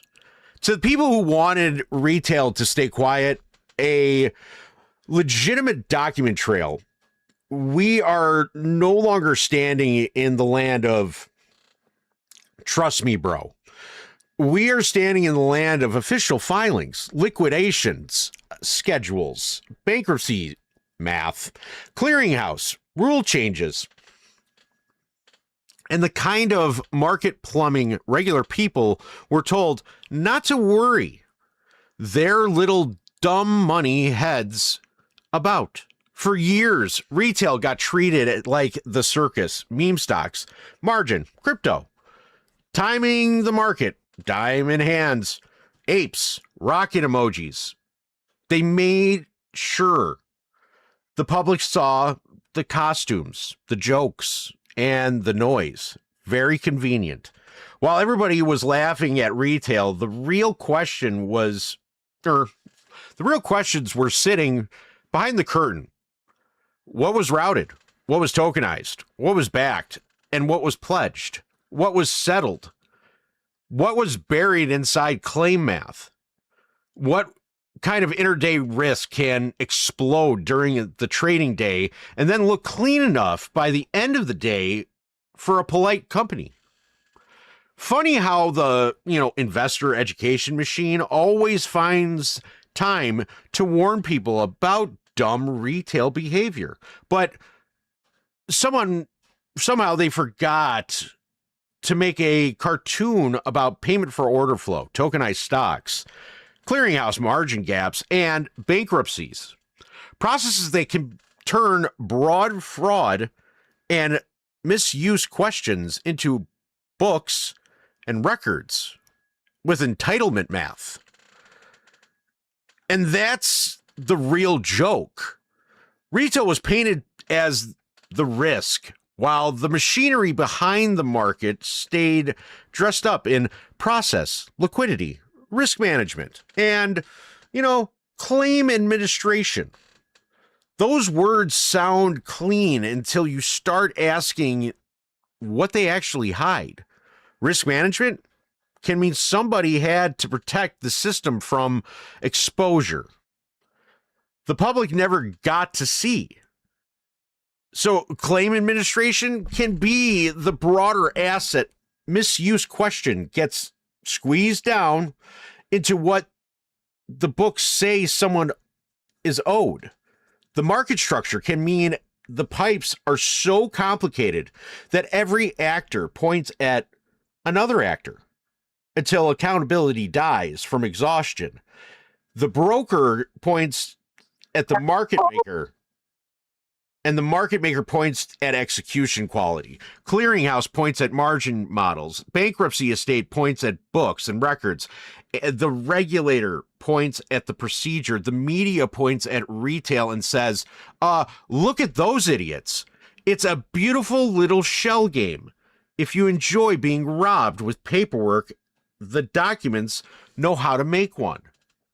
It does not prove tokenized abuse by itself. And the documents now make one thing very clear.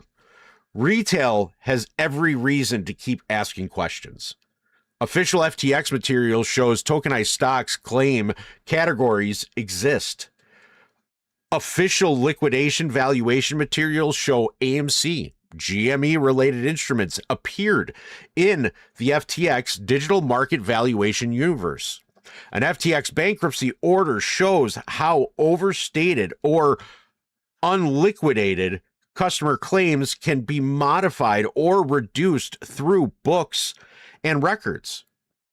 And the treatment, while non-admission language preserves the trust position and keeps broader questions from becoming a full public confession. The OCC later intraday risk records show that the clearing system itself recognized intraday option risk was serious enough to require new tools. None of that names the June 2nd culprit.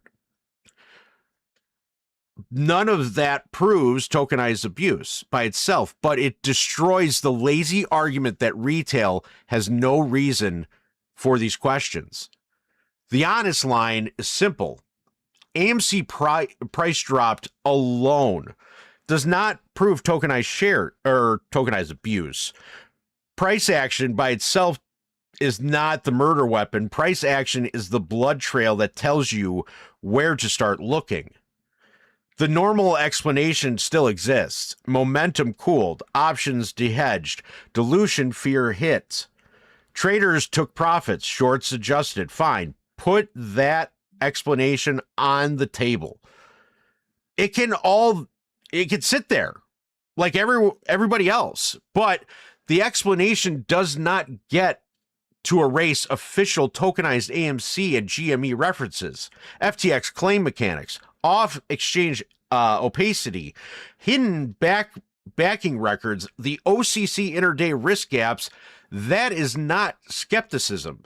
That is selective blindness with a necktie. And the average person does not need a law degree or a clearinghouse manual to understand the basic problem. If a company sells something that acts like exposure to a stock, the next question is obvious. What backed it? If a bankruptcy process valued a claim, the next question is obvious. Did that valuation answer whether the asset was real, pledged, commingled, or misused? If a clearinghouse later changes rules to capture intraday risk, the next question is obvious. What kind of risk was previously hard to capture during the trading day? None of that requires magic. Speaking of magic, it requires refusing to let complicated language scare people away from simple questions. And that is why this investigation matters.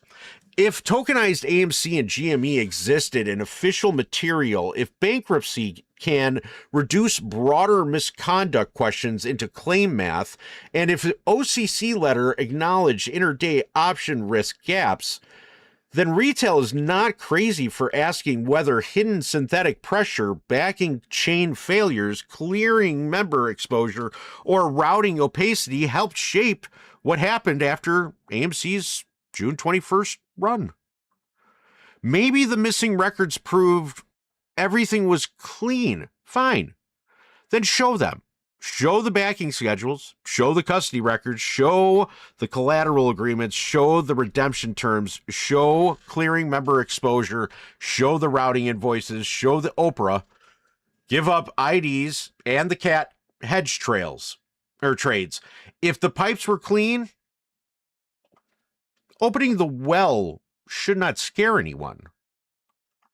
They called this dumb money, but dumb money started reading the documents, and now the plumbing kind of looks nervous. The internet folklore that accidentally wore a suit and showed up in a liquidation table. Huh? Told you I'd end up somewhere important. Who'da thunk?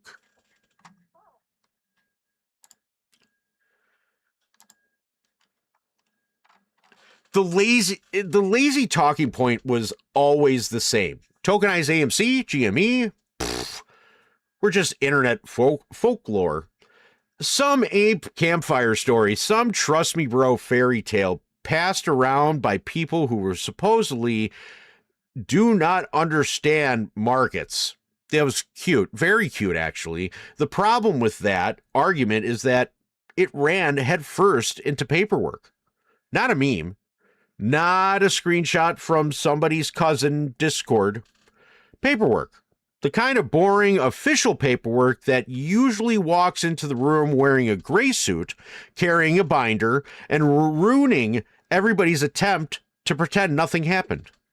Once AMC and GME related instruments show up in an official liquidation and claim estimation materials, the conversation changes. The question is no longer whether tokenized AMC and GME existed. It did, and it's somewhere in the FTX world. The question is dead. That question's dead. The better question is the one that makes the room uncomfortable. What backed them? Who issued them? Who held the underlying exposure? Who had custody? Who had redemption responsibility? Who had collateral rights? And who benefited if the public never got a clean answer, let alone any proof of anything, until Matt and I came along, and then we just found it somewhere. A digital asset conversion table. Now, this is digital assets DAAG for anybody that wants to know. Sounds boring enough to put a glass eye to sleep, but in plain English, it is bankruptcy math. When FTX collapsed, the estate had to figure out how to estimate customers' claims tied to thousands of digital assets. Tokens, derivatives, fiat balances, and other instruments. FTX's own support materials said that the United States Bankruptcy Court entered an order approving digital asset conversion table to estimate claims based on digital assets and fiat currency for solicitation, voting, and distribution purposes in the Chapter 11 plan. Those same materials identified categories including tokenized stocks, spot plus derivatives, EU only, and futures. A table problem, anyone? Maybe. So before anybody starts doing the usual smug routine and pretending tokenized stocks, they were something retail invented during the caffeine overdose, the official FTX claim process itself recognized tokenized stocks as a category. That does not prove that the abuse of tokenized stocks, that does not prove backing failure, but it absolutely proves that the category existed in the bankruptcy machinery. The imaginary ghost had the line item.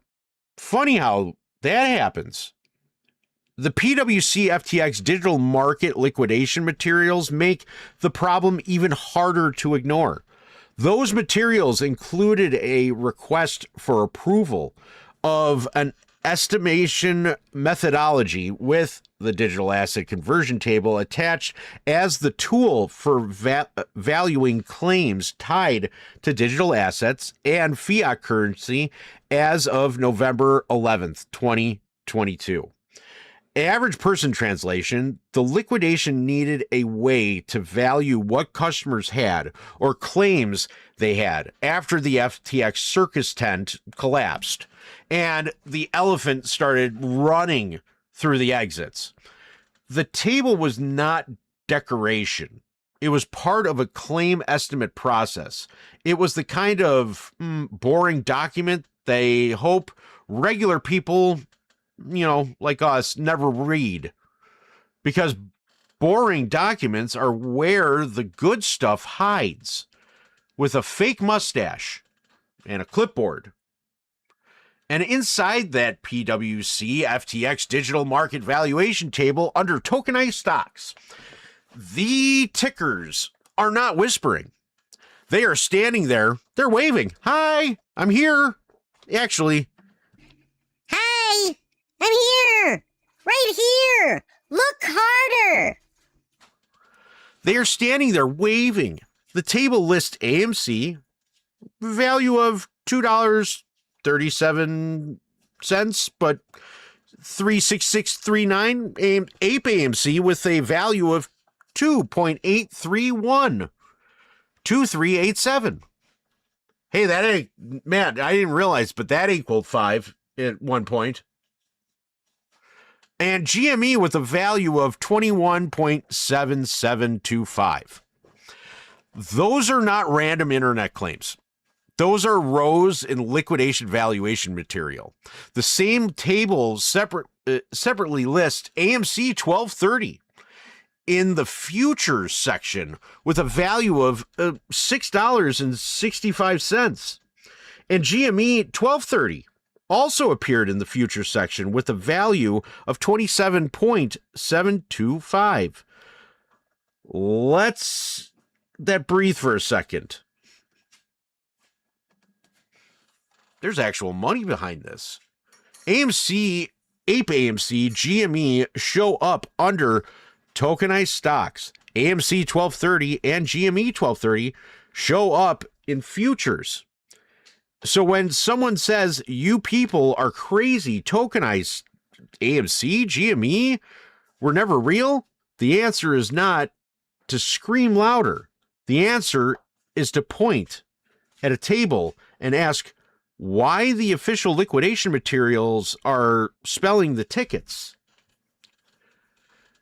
And the table is not just decoration, like I said before, but this is where discipline matters.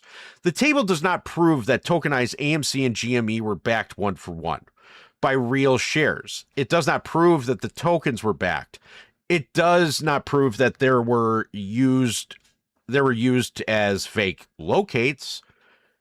It's not proven yet. They were tied to any QSIP. It does not prove that they were rehypothecated pledge collateral stuffed into swaps or used to pressure AMC after the June 21st run. And it does not prove by itself that tokenized instruments caused AMC to fall from the June high zone back into the 30s. That is not backing away from the theory. That is protecting the case from cheap shots. The second someone claims that the table proves everything, the other side only has to prove it does not prove one piece. And suddenly they pretend the whole thing disappears. No. Amateur hour is closed. The table proves existence in official valuation and claim material. The backing, custody, collateral, redemption, market pressure questions are the next vault door. Think of it like digital receipts for cars. If a company sells digital receipts for, Ford, Chevy, Dodge, well, and later, a bankruptcy table shows those digital car receipts existed in the company records. Does that prove every receipt had an actual car sitting in a garage somewhere? No. Does it prove that there was no car? Well, it could. Was it the same car? Who had the keys? Who insured it? I mean, can cars actually there? I mean, promised to 5 different people? Did anybody use those receipts as collateral to borrow more money? That is the tokenized stock problem in normal English. The ticker row is not the conviction. The ticker row is the doorbell camera catching the suspect at the house. Now, the garage records matter. Before this, people could argue about screenshots, theories, exchange pages, and whether retail was chasing shadows. After this, the question becomes much sharper. Official material shows tokenized stock categories existed. Official liquidation valuation material shows that AMC, Ape AMC, and GME rose. Official valuation material also shows AMC 1230 and GME 1230 future rose. So the question is not, are apes making this up? The question is, where is the tokenized stock agreement? Where's the custody schedule? Where is the collateral schedule? Where are the redemption terms? Where are the the issuer records? Where are the CME equity records? Where are the Binance records? Where are the FTX Europe records? And where is the proof showing whether any of this was backed by real world securities or just dressed up like it was? They told you tokenized AMC and GME was internet folklore. Cute. Then the liquidation table started spelling the tickers. Once tokenized stock rows existed in official material, the next question becomes uglier. What happens when regular people ask whether those assets were backed, pledged, commingled, or misused? And the bankruptcy process answers with books and records, claim math, instead of a full market plumbing autopsy. That is where the magic trick starts, looking a lot less like magical and a whole lot more like somebody blinding or hiding the rabbit before anyone checks the hat.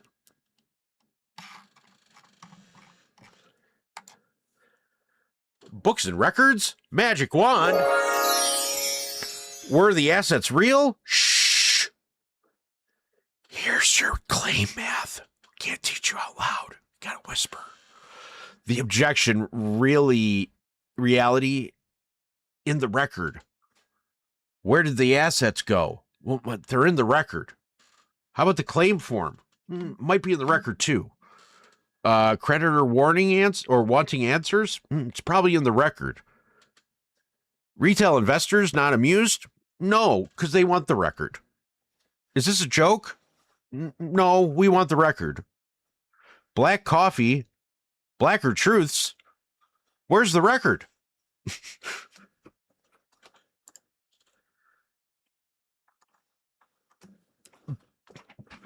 Bankruptcy court is not some magic truth machine where even ugly market plumbing questions get dragged into the sunlight, strapped to a chair, and forced to confess. I wish it worked like that. Oh my God, would it be easy? I would bring popcorn, a lawn chair, maybe a little bell, just to ring every time somebody said, I do not recall. But that is not how these cases usually work, unfortunately. Bankruptcy often has a narrower job. It organizes claims, estimate values, settlement disputes, confirms plans, distributes money, and ties to drag the wreckage from disaster zone to, without spending the next 900 years litigating every possible theory until the sun burns out. So when retail asks, were these assets real, backed, pledged, commingled, rehypothecated, or misused? The process can answer a different question entirely. What do the books and records say this claim is worth under what plan and the plan? And that right there is the magic trick. Not a fake magic, legal magic. The kind where the rabbit may still exist, the hat may still be, suspicious, but the paperwork says we are now valuing the rabbit instead of performing a full autopsy on where it came from. The FTX order shows how the machine narrows the fight. The order sustains the FTX Recovery Trust 174 omnibus objections to certain overstated and or unliquidated customer claims, and it modifies or reduces the claim listed in Schedule 1, while keeping the modified claim on the register subject to future obligations or objections. And it also includes non-admission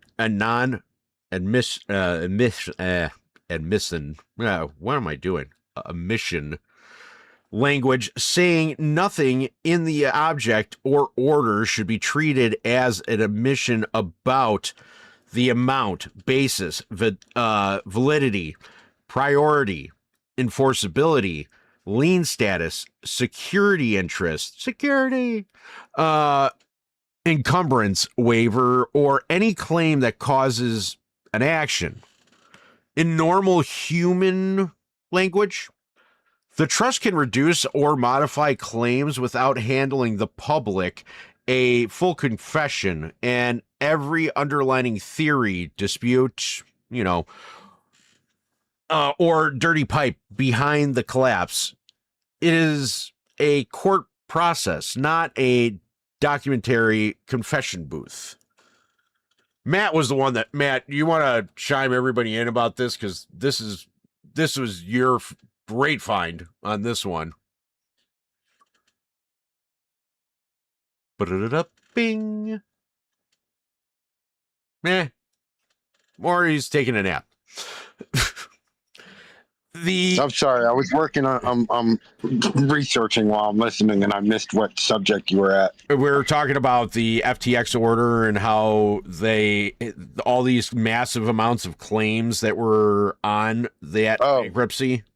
Yeah, so basically I knew that, and this is part dog with a hat, when he was talking about the quintillions, whatever fucking words he used. Right, but quintillions. We found a ledger that actually said that there were claims of 32 quintillion. Quintillion, yes. Mm-hmm.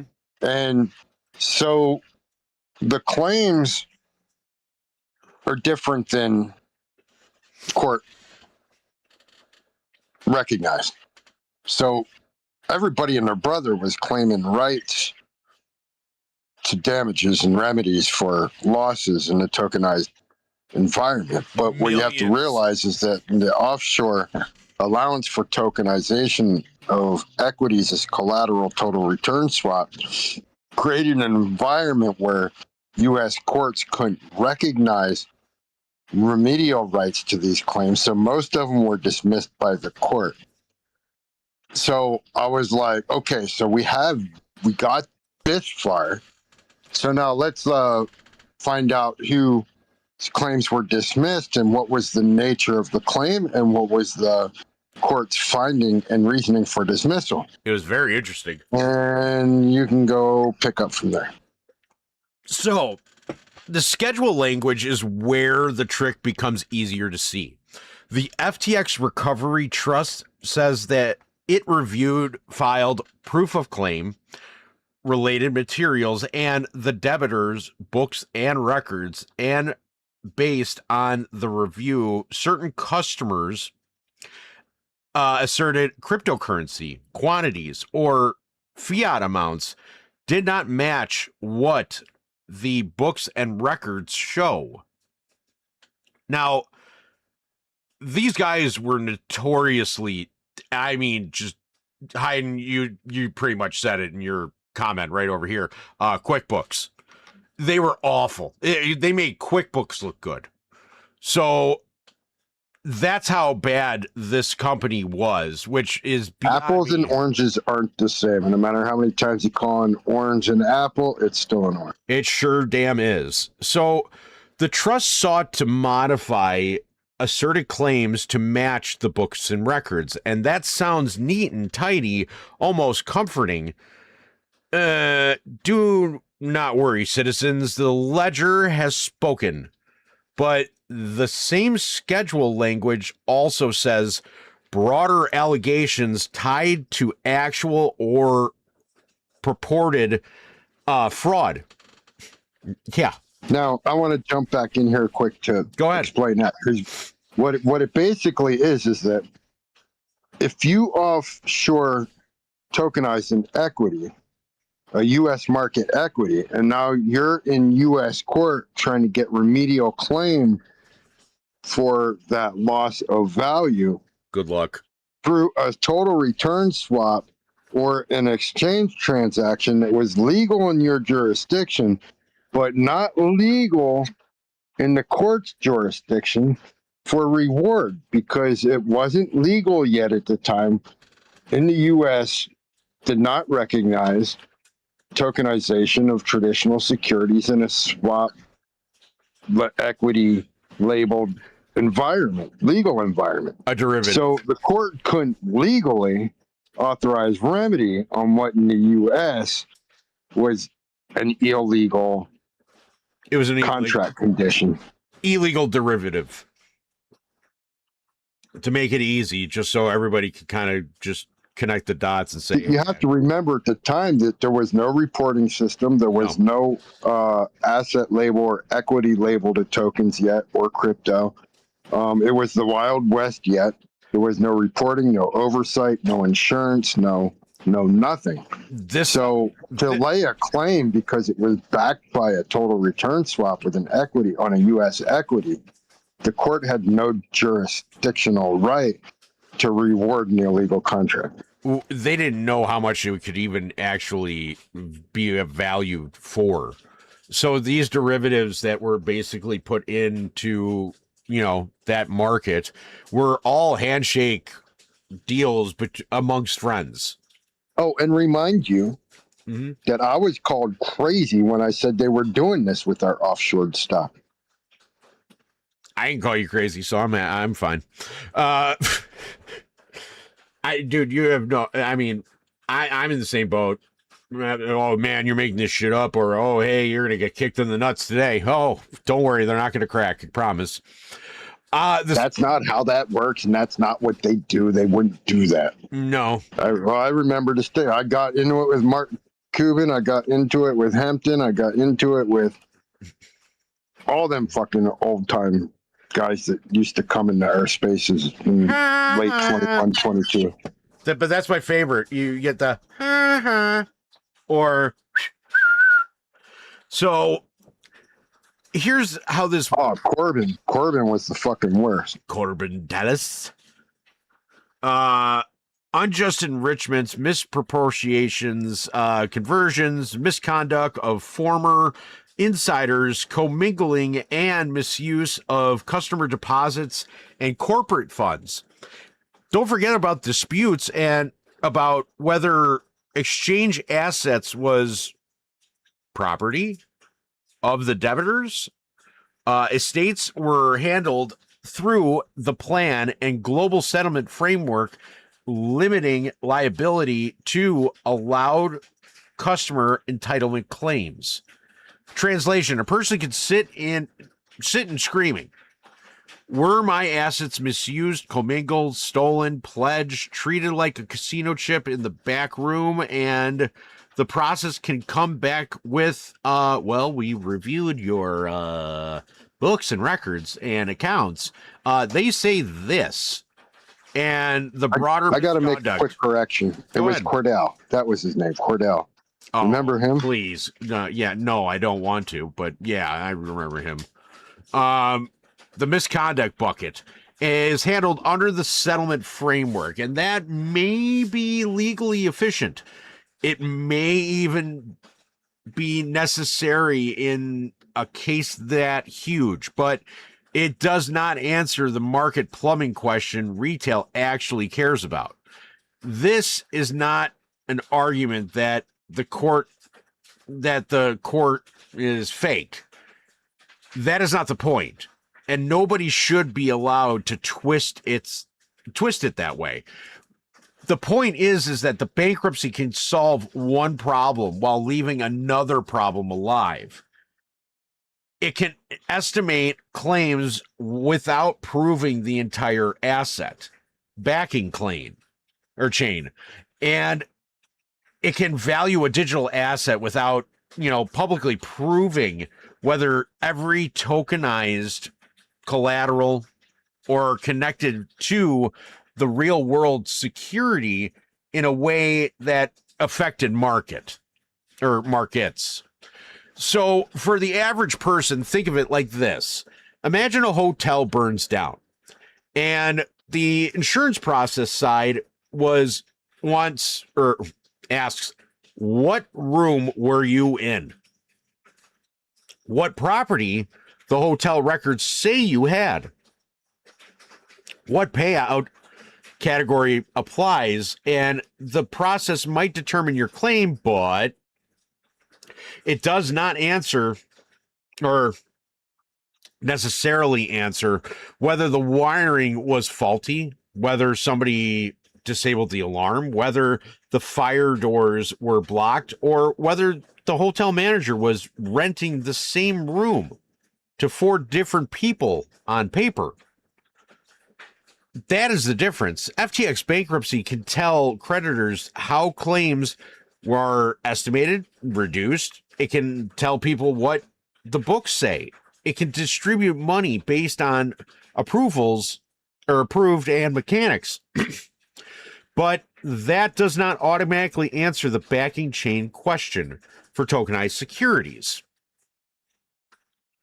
Were tokenized stocks backed by actual shares? Who was the custodian? Were shares held at CM Equities, another broker, or somewhere else? Were tokens issued in quantities matching real underlying exposure? Were they redeemable? Were they pledged? Were they part of a collateral arrangement? Were any AMC and GME instruments involved in balance sheet games, synthetic exposure, or swap-like structures? Those questions do not disappear just because the bankruptcy process has a clean claim table.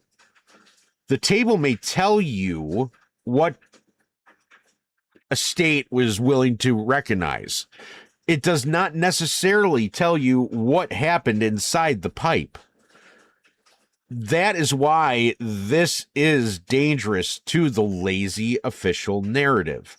It does not prove AMC and GME tokens were misused. That has to be said clearly because this is not about selling fantasy. But it does prove the process risk. The legal system can narrow the broader backing misuse, commingling, and customer proprietary questions into books and records. Entitlement math. Once the broad abuse question is collapsed into a claim amount, the public may never get the full plumbing or the full plumbing autopsy unless somebody hunts the underlying agreement schedules, custody records, collateral transfers, arbitration filings, proof of claim, and internet, could be anything, folklore too. But in other words, if you only watch the claim number, you may miss the machinery that created the claim in the first place. That is like staring at the hospital bill and never asking, who stabbed you? Retail asks, well, were the assets real, backed, pledged, misused? The process answers, here is what the books say your claim is worth. That is the magic trick. It does not mean that the court proved AMC and GME tokenized stocks were under abuse. It means the court records show how broad fraud, misuse, commingling, asset ownership disputes can be handled through settlement and entitlement machinery instead of a full public market plumbing investigation. That is enough to justify the next hunt. The tokenized stock agreement matters. The CM equity custody schedule matters. The Binance, collateral record matters. The FTX Europe settlement exhibits matter. The AMC and GME backing records matter. If those records show proper backing, fine, show us. If they show no backing, over insurance, pledging rights, collateral transfers, mismatched quantities, or synthetic exposure, then the conversation changes from apes are crazy to why did nobody want this pulled into the light? Well, once the bankruptcy turns a dirty mess asset backing question into a claim math, the next question becomes even uglier. What happens when the clearinghouse side also admits that intraday option risk can be messy, hidden, and hard to capture in the moment? FTX shows the paperwork magic on the asset side. The OCC shows the blind spot on the closing side. And when those two worlds start rhyming, this stops being about internet theories and starts being about the plumbing they never wanted retail to understand.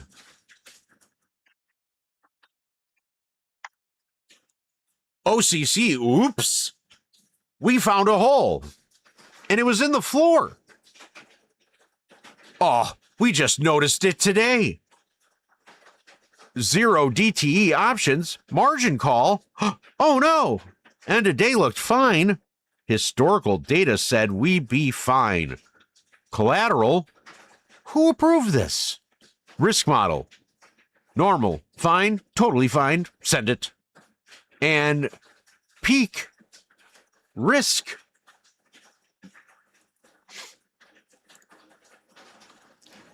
Man, it's really come down out there.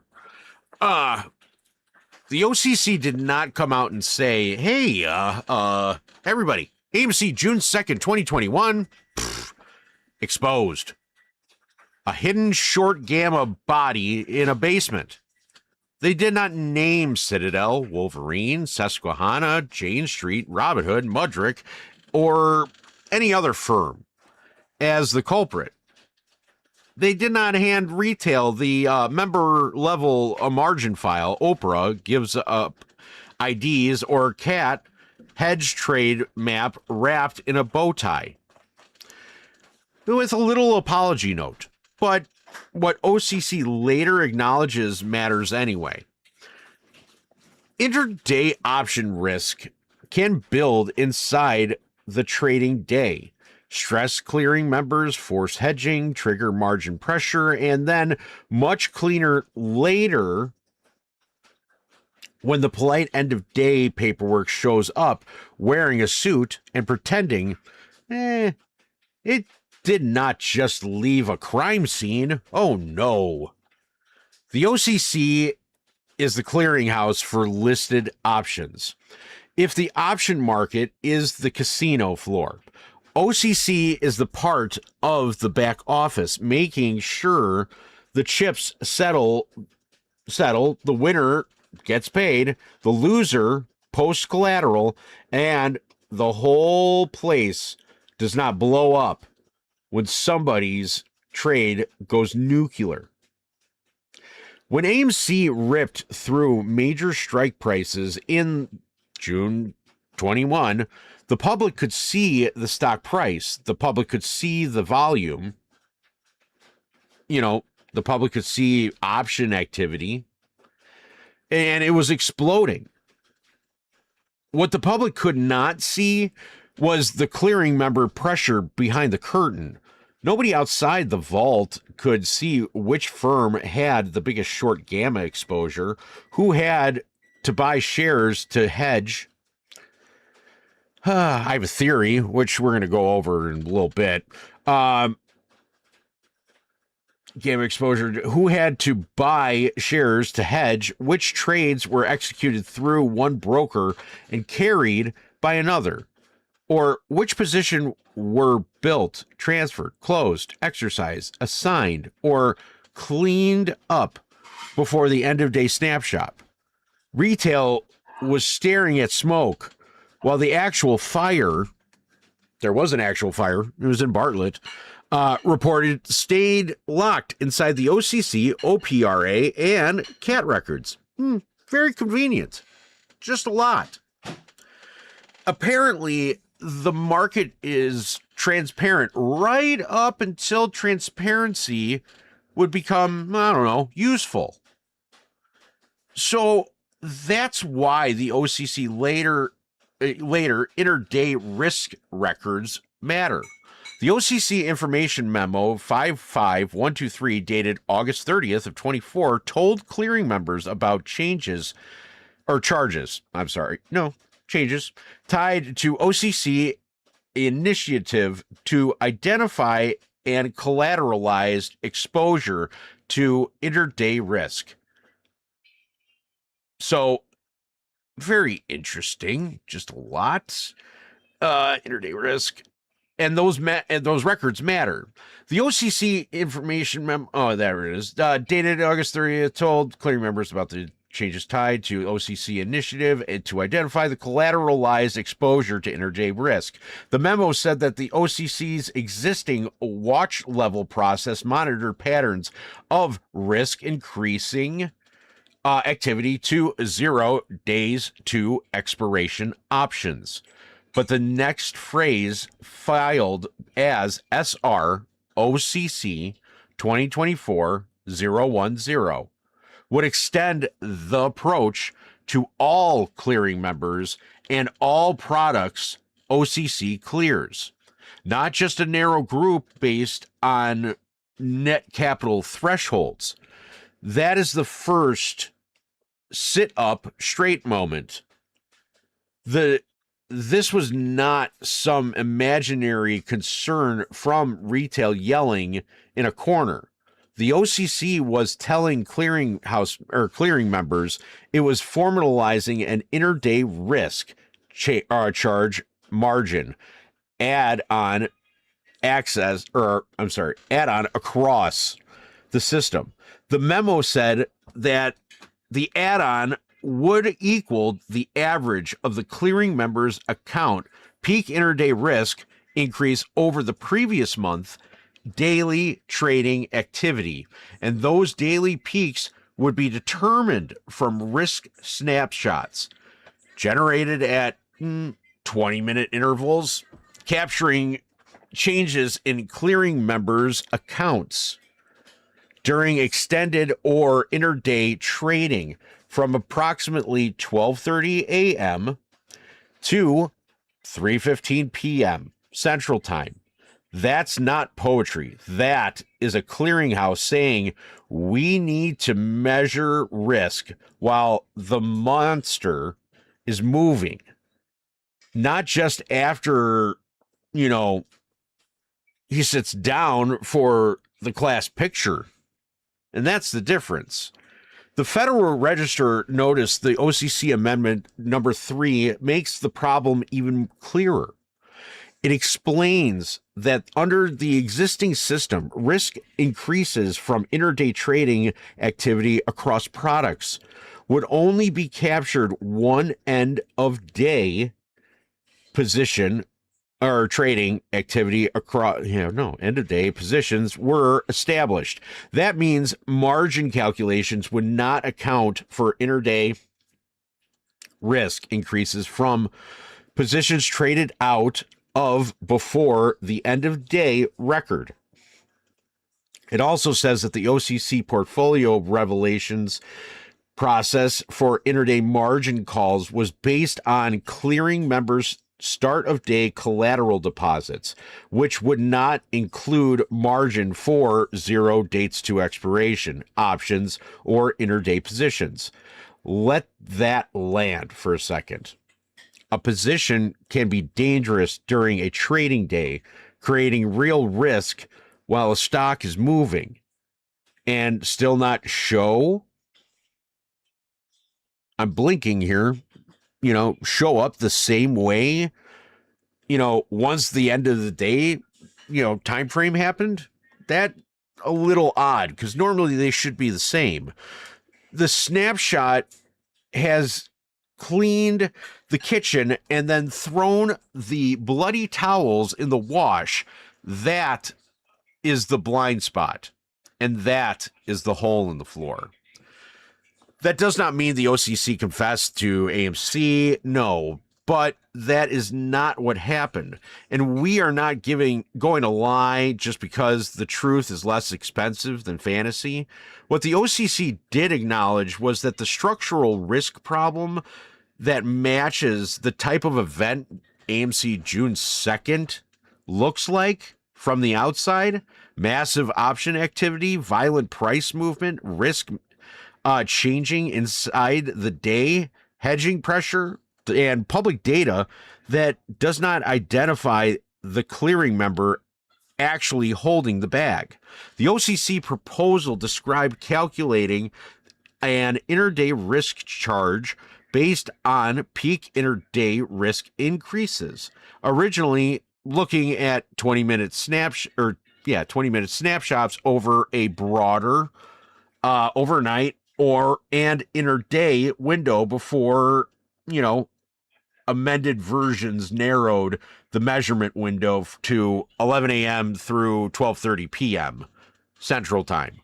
The same Federal Register notice says OCC still intended to monitor intraday risk increases throughout regular regular trading hours, and could use monitoring thresholds based on statistical measures above a clearing member prior peak intraday risk increases. In normal English, OCC was building a way to notice when somebody intraday, risk profile started acting like it drank 4 energy drinks and stole a fork or a forklift. The margin call language matters because it shows that this was not casual paperwork. The OCC notice says if a verified intraday risk increase breached the monitoring threshold around the scheduled collection time, an OCC officer could issue a margin call, make a margin adjustment to lock up the excess collateral, or recommend protective measures. It also says around noon, and margin calls outside the normal processing window would require approval from the OCC officer, such as the Chief Financial Risk Officer, CEO, COO, or the Chief Risk Officer. This was about when the OCC can demand more money from the clearing members during the day, because the risk is moved too fast for an old process to comfortably wait until, the usual batch cycle. And that is exactly why June 21st AMC remains such an important target. The question is not just who bought or sold shares. The question is who had post more collateral, who got stressed, who transferred risk, who traded out before the end of day picture, and who left footprints in Oprah, Cat, and OCC member records that the public still cannot see. The impact numbers make this less theoretical. The OCC amended filing reviewed the proposal add-on over a 13-month period and estimated it would have generated an average aggregate margin increase of almost $1.099 billion across all clearing members, less than 1.1% of the total margin requirements on average. That sounds small until the concentration shows up.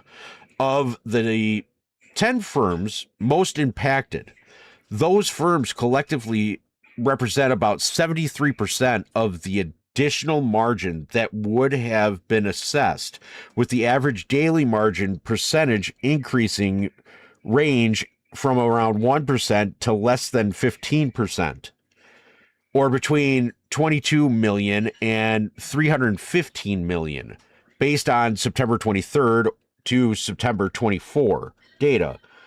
The system-wide number can look manageable while a small group of clearing members, carries most of the pain. That is the same old trick. The old trick. Average out the fire until the building looks room temperature. I probably said that wrong, but that's okay. There's another piece that should not get buried. Execution only account allegations and CMTA timing.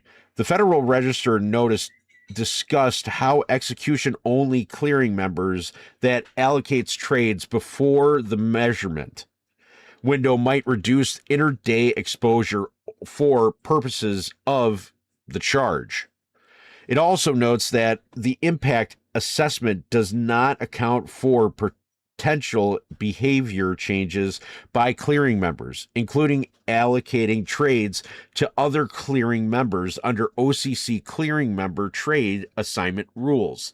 That matters because the firm that executes the trade in front of the public may not be the financial risk holder behind the curtain.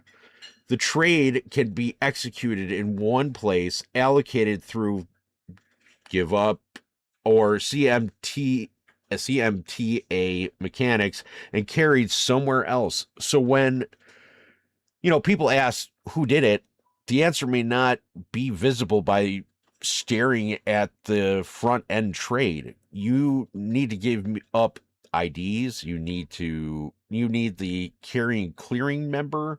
You need the allocation trail. You need OPRA. You need OCC records. Otherwise, you are trying to identify the driver by looking at the tire marks after the plates were swapped. The OCC intraday risk records do not prove that AMC June 2nd was caused by tokenized shares. They do not prove that Citadel was the culprit.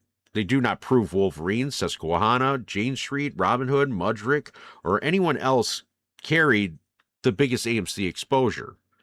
They do not hand us the clearing member margin file. What they prove is that the type of intraday risk whole retail has been describing was real enough for the OCC to build new rule language, new measurement windows, new margin add-ons, monitoring thresholds, escalation procedures, and confidential clearing member impact assessments. That is not the final conviction. That is not the body. That is the blueprint of the basement where the body could be buried. The OCC did not say that AMC's June 2nd, they did not name the culprit, but they admitted the exact type of intraday option risk hole that AMC's June 2nd looks like it fell into. The missing document now becomes the real target, the member-level AMC margin record from June 1st through 4th, 2021. Oprah gives up IDs, cat hedged trade data, market maker quotes, and cancel behavior. Robinhood, AMC routing records, and the clearing member allocation trail. Those are the records that turn the blind spot exists into here is who was standing in it. Once intraday risk can appear, mutate, transfer, and potentially vanish from the clean end of day picture, AMC's violent fall from the June high zone into the low 30s becomes more than just a chart. It becomes a forensic trigger. The price drop alone is not the murder weapon, but paired with imbalance questions, tokenized AMC GME rows, FTX claim math, off-exchange routing opacity, and the OCC's intraday risk models or records, it becomes the blood trail that tells us where to keep digging. And time to do some math, folks, because the price drop is not the murder weapon. It is the blood trail. They really wish you would stop following.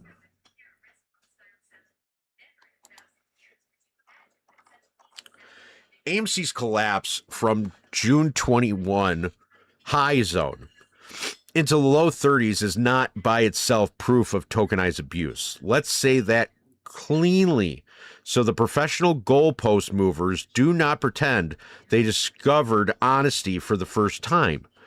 A stock going down does not automatically prove crime. Stock falls, momentum fades, options dehedge, traders take profits, dilution fears hit, short repositions, media narratives shift, people panic, algorithms smell blood.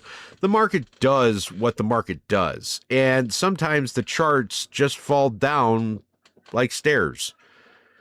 And like it owes somebody, money for the most part. But fine, that is the normal explanation, and it deserves to sit at the table. But the normal explanation does not get to eat the whole meal while the rest of the documents wait outside like unwanted witnesses. Reuters reported that AMC closed at $33.43 on July 14th of 21, roughly 54% below the early June high of 72.62. That is not a gentle cool off. That was a violent collapse from the June high zone into a low 30s in roughly 2 months. Again, that does not convict anyone by itself. Price action alone is not the murder weapon, but price action can be the blood trail. It tells you where to look, what time windows matter, which records need to be pulled, and which doors the people in expensive suits would very much prefer you stop knocking on. Think about it like a house on fire. The fire alone does not prove arson. Maybe it was, bad wiring. Maybe it was lightning. Maybe somebody left a candle burning next to a curtain because common sense apparently, took a personal day. But if the house burns down, the security camera cuts out, the insurance file is missing, and the alarm company changes its story, and the guy with the gas can says, "Why are you asking me questions, bro?" Then yeah, you are allowed to keep digging. AMC's drop is the fire. The tokenized stock row are the camera footage. FTX claim math is the insurance paperwork. OCC intraday risk records are the, building inspector and admitting there was a hole in the floor. None of those pieces alone solve the whole case. Together, they make the investigation legitimate. The claim is not AMC dropped, therefore tokenized stocks crushed it. That is too easy to attack and too sloppy for the standard being built here. The stronger claim is that AMC's drop becomes suspicious enough to investigate when paired with official records showing that tokenized stock claims category existed, and official liquidation valuation materials showing AMC and GME related instruments, bankruptcy paperwork showing how broader misuse claims can be narrowed into books and records by entitlement math, and OCC records showing the conversion table for estimating claims based on digital assets and fiat currencies for solicitation, voting, and distribution purposes. Let's not forget about the little table categories including tokenized stocks, spot plus derivatives, EU only, and futures. Tokenized stocks were not some imaginary ape ghost story hiding under a bed. They were a part of the official claim estimation structure. The PwC FTX digital market liquidation materials makes the question harder to ignore. The digital asset conversion table in those materials list AMC, Ape AMC, and GME under tokenized stocks, and separately list AMC 1230, GME 1230 in the futures section. That does not prove they were misused. It does not prove that they were unbacked. It does not prove they were, used as fake locates, collateral, swaps, synthetic sell pressure, but it does prove that AMC and GME related instruments appeared in official liquidation valuation material. So the grown-up question becomes, what backed those rows, who held the underlining, and who had custody, who had redemption obligations, and who had the collateral rights? Where are the schedules? Momentum cooled. May explain some price action. Options dehedge. May explain some pressure coming off of the stock. Dilution fears. May explain some selling. The squeeze faded. May explain some psychology. Fine. Put all of that on the table, but none of that answers the backing chain question. None of that explains whether tokenized AMC, GME instruments were properly backed, overissued, pledged, rehypothecated, used as collateral, or tied to synthetic exposure. None of that explains whether the public price action reflected only normal buying or selling, or whether hidden derivatives, tokenized collateral, and routing mechanics helped create pressure retail could not see. The normal explanation may explain part of the collapse. It does not get to erase missing records. So the FTX claim process makes the missing record problem worse. The FTX order sustained the FTX recovery trust objection and modified over reduced, overstated, and unliquidated claims, while keeping modified claims subject to further objections. It also included non-admission language saying the order is not an admission about the amount, basis, validity, priority, enforceability, lien status, waiver claim. But in plain English, the legal process can sort, reduce, preserve, and process claims without giving the public a full confession about every underlying asset question. The schedule language is even uglier for anyone who wants this wrapped up in a neat little bow. It says that FTX Recovery Trust reviewed proof of claim, related materials, and books and records, then sought to modify claims where customer asserted crypto or fiat did not match the account holdings shown on those records.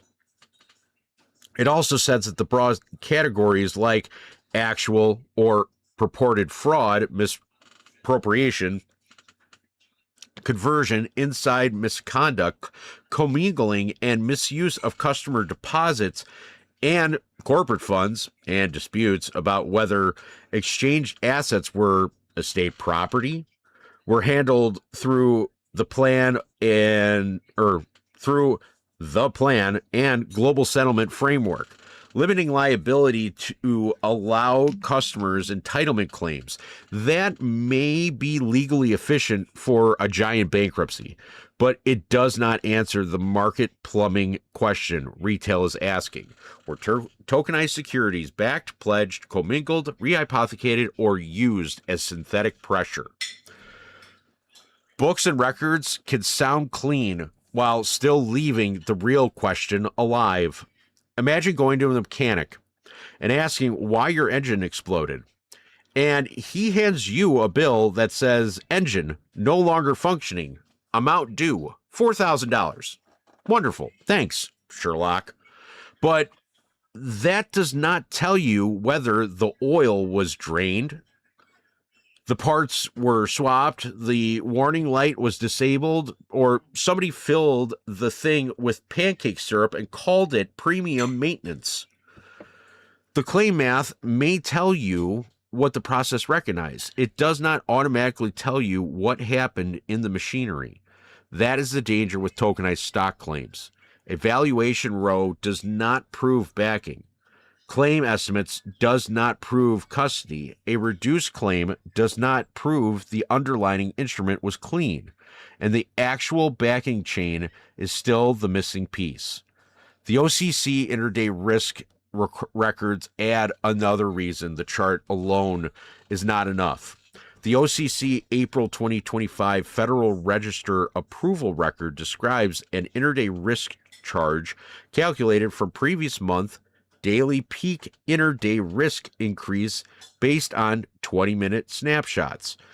It says the calculation would capture all product OCC clears, including short-dated options and zero date to expiration options, and that the OCC systems periodically measure intraday exposure to identify risk increases above the baseline. Stands risk measurement. Intraday risk does not wait around for the end of the day picture. It can build, move, transfer, shrink, close, expire, or get traded out before retail ever sees a clean public summary. The OCC Information Memo 55123 adds the punchline they probably wish sounded less like a fire alarm. The OCC said the add-on would have generated an average aggregate margin increase of less than 5%, but the 10 firms most impacted represented approximately 68% of the additional margin that would have been assessed. And that's system-wide. It can look small, concentrated among a handful of firms. It can be a very different story. That is how, averages hide pain. If 10 people are in a room and one person is on fire, the average temperature might still look comfortable. Congratulations. The spreadsheet survived while the guy in the corner became a candle. AMC's price collapse does not stand alone anymore. It is sitting next to official tokenized stock categories. It's sitting next to AMC and GME related rows in official valuation materials. It is sitting next to the FTX bankruptcy process where, broad hands, misuse, commingling, customer property disputes can get narrowed into books and records, entitlement math. It is sitting next to the OCC records showing intraday option risk was serious enough to require tools to measure and collateralize it. None of that magically convicts anyone. It does not prove broken or token misuse by itself, but it gives retail a legitimate reason to ask why the backing chain records are still missing. They want the public to stare at the price chart like the chart is the whole crime scene. It's not. The chart is where the blood trail. The real questions are buried in the record behind it. Who issued the instrument? Who held the underlining? Who had custody? Who had redemption obligations? Who had collateral rights? Who had exposure when the risks moved?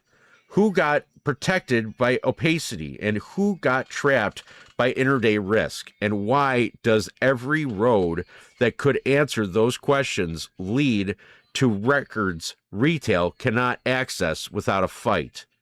So no, the price drop is not the murder weapon. It's the thing that tells you to keep looking. The tokenized row kills the internet folklore excuse. The FTX order shows how broad misuse questions can be pushed into books and record math. OCC intraday risk records show that risk can build inside the trading day before clean end of day picture tells a softer story. Put it together, this is not a fantasy. It is not hopium. It is not retail yelling at the shadows. It is a document trail pointing towards missing records that matter. The investigation is not finished. It is not solved, but it absolutely is justified. And the next question is not whether retail has the right to ask. The next question is why anyone would be so desperate to make retail stop asking. So this here is the evidence scoreboard. This is something that I came up with so that like Matt and I could see basically where we're at, what we're looking at, how we have found certain things, where we're at with all of this. So this way you can understand why we're looking for this stuff and why it matters. What does it prove? What is the missing document? And if anybody seen this stuff or can help retain it or ask for it, that is the whole reason this is up here. Mind my show outline just because trying some different things. But what's important about this scoreboard is here's the FTX digital assets category. This is the proof level is 1/2. What it proves: tokenized stocks, spot plus derivatives, futures were recognized claim capture or categories. What's the missing document? The full token inventory and backing schedules. PwC FTX table rows. This is also a level 1 to level 2. This shows AMC, Ape AMC, GME, AMC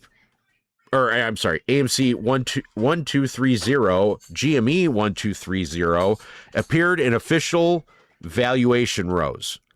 This would prove, or what we're missing would prove, custody, collateral, QSIP, and redemption records. The claim reduction order for FTX is a level 3 proof or process proof. This claim can be modified, reduced to books and record entitlement math. This is the tokenized stock agreement and collateral schedules. The OCC intraday risk records. This is a level 1/2. This is the intraday risk and peak position change margin were significant enough for rulemaking. And this is member level AMC June 1st through 4th margin records. The price collapse itself is a forensic trigger. The reason to hunt the backing claim, not proof by itself, but the data tying sell pressure to tokenize derivative collateral records is glaring, to say the least. And when you're thinking of the math portion of this, I want you to think about just one thing. If you own a stock that's held in your broker's street name, for example, that one stock ticket can have 30 claims on one stock. Or $32 quintillion worth of asset exposure that's now backed by the Treasury. Correct. On a globalized systematic scale where jurisdictional leverage can cost American taxpayers the contingency of an offshore liquidity event. In other words, buku bucks. And it's just, it's gone. And if you think 32 quintillion sounds like a lot, that was before it was legal in the U.S. Now they created an entirely funded treasury-backed Bitcoin tokenized everything equity system that basically ties the entire global economic system into one giant heaping pile of fucking U.S.-backed economy. Scam. Beyond a scam. And that's where we're heading towards. But it's also the part where I'm going to give you the final word. And I want you guys to think about this. And I want you to think about this in a way is that we've all been here for 6 years now. I want you to look back on our entire journey of being in the community, being in the AMC community, being in a GME community. Same thing with the rest of the meme stocks, MMTLP, BBBY. Think about it, because you may like my answer, you may hate it, but it still has to be said. So, Joker Ape's final word: receipts, or get the fuck out. The crime is the pipe, and blind faith is how they sell you the cage. Here is my problem with this whole circus. And yes, I'm going to say it exactly how it needs to be said. When real information used to hit the community, when something you could put your fingers on and say, there it is, that information would spread like wildfire. Apes used to attack filings like a pack of caffeinated raccoons breaking into a locked dumpster behind Wall Street. People would read, argue, cross-check, clip sections, compare dates, and drag the truth out by the ankles.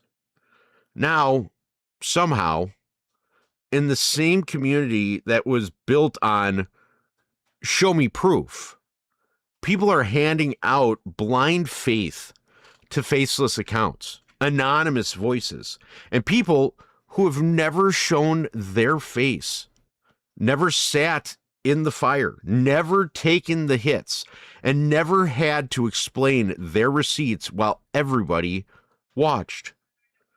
That is not due diligence. That is not research. That is not ape strength.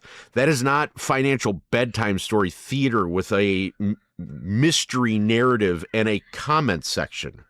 And let me be painfully clear, because apparently this still needs to be said in the year of our Lord. Read the damn filing. If your information cannot survive one basic question, like where's the receipt, then it does not belong in the AMC Ape Cage evidence lane. It belongs in the parking lot where with the rest of the carnival smoke machines.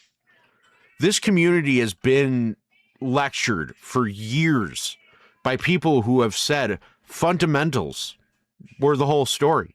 Fundamentals. Hey, fundamentals. Like if somebody says fundamentals enough times, the entire market structure argument is supposed to pack up its tent and walk into traffic. Yes, fundamentals matter. AMC debt matters. Revenues matter. Liquidity matters. Box office numbers matter. Dilution matters. A company has to survive before any shareholder can claim victory. And nobody serious should pretend otherwise. But pretending fundamentals are the only thing that matters in a stock like AMC is like looking at a house with smoke pouring out of it and saying, well, Let's discuss the paint color. AMC was not just a normal fundamental story. AMC was an option story, a short interest story, a retail flow story, a broker routing story, a clearinghouse story, a tokenized stock question, and a market plumbing story. AMC's own SEC filing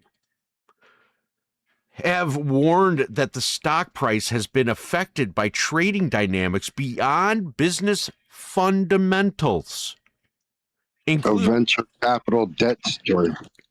and retail sentiment, short interest, margin debt, options, and other derivative hedging and other trading factors. That is the company itself acknowledging the market structure, whether around the stock. So when somebody acts like the only conversation allowed is popcorn and balance sheets, I have one question. Why are they so allergic to the plumbing? This is why I do not care if someone loves me, hates me, thinks I'm too loud, too sarcastic, too aggressive, or too much of a pain in the ass. I am not here to be everybody's favorite bedtime personally or personality. I'm here because there is one standard in the AMC Ape Cage, and that's keep those receipts, or we are singing na na na na na na na na hey hey hey goodbye. That is the standard, not vibes, not popularity, not trust this anonymous account because it sounds confident. Not this person has been right before. Not this guy says what I want to hear. Receipts. If you make the claim, bring the document. If you can connect the dots, show the dots. If you say somebody is guilty, show the legal record, the filing, the transaction, the statement, the document, the data trail, or at least be honest enough to say this is theory. And here is what would prove it. That is not weakness. That is discipline. That is how we keep the investigation from turning into a rumor swamp where facts drown, the egos float. Man and I have done the ugly work. People do not see when the stream lights are off.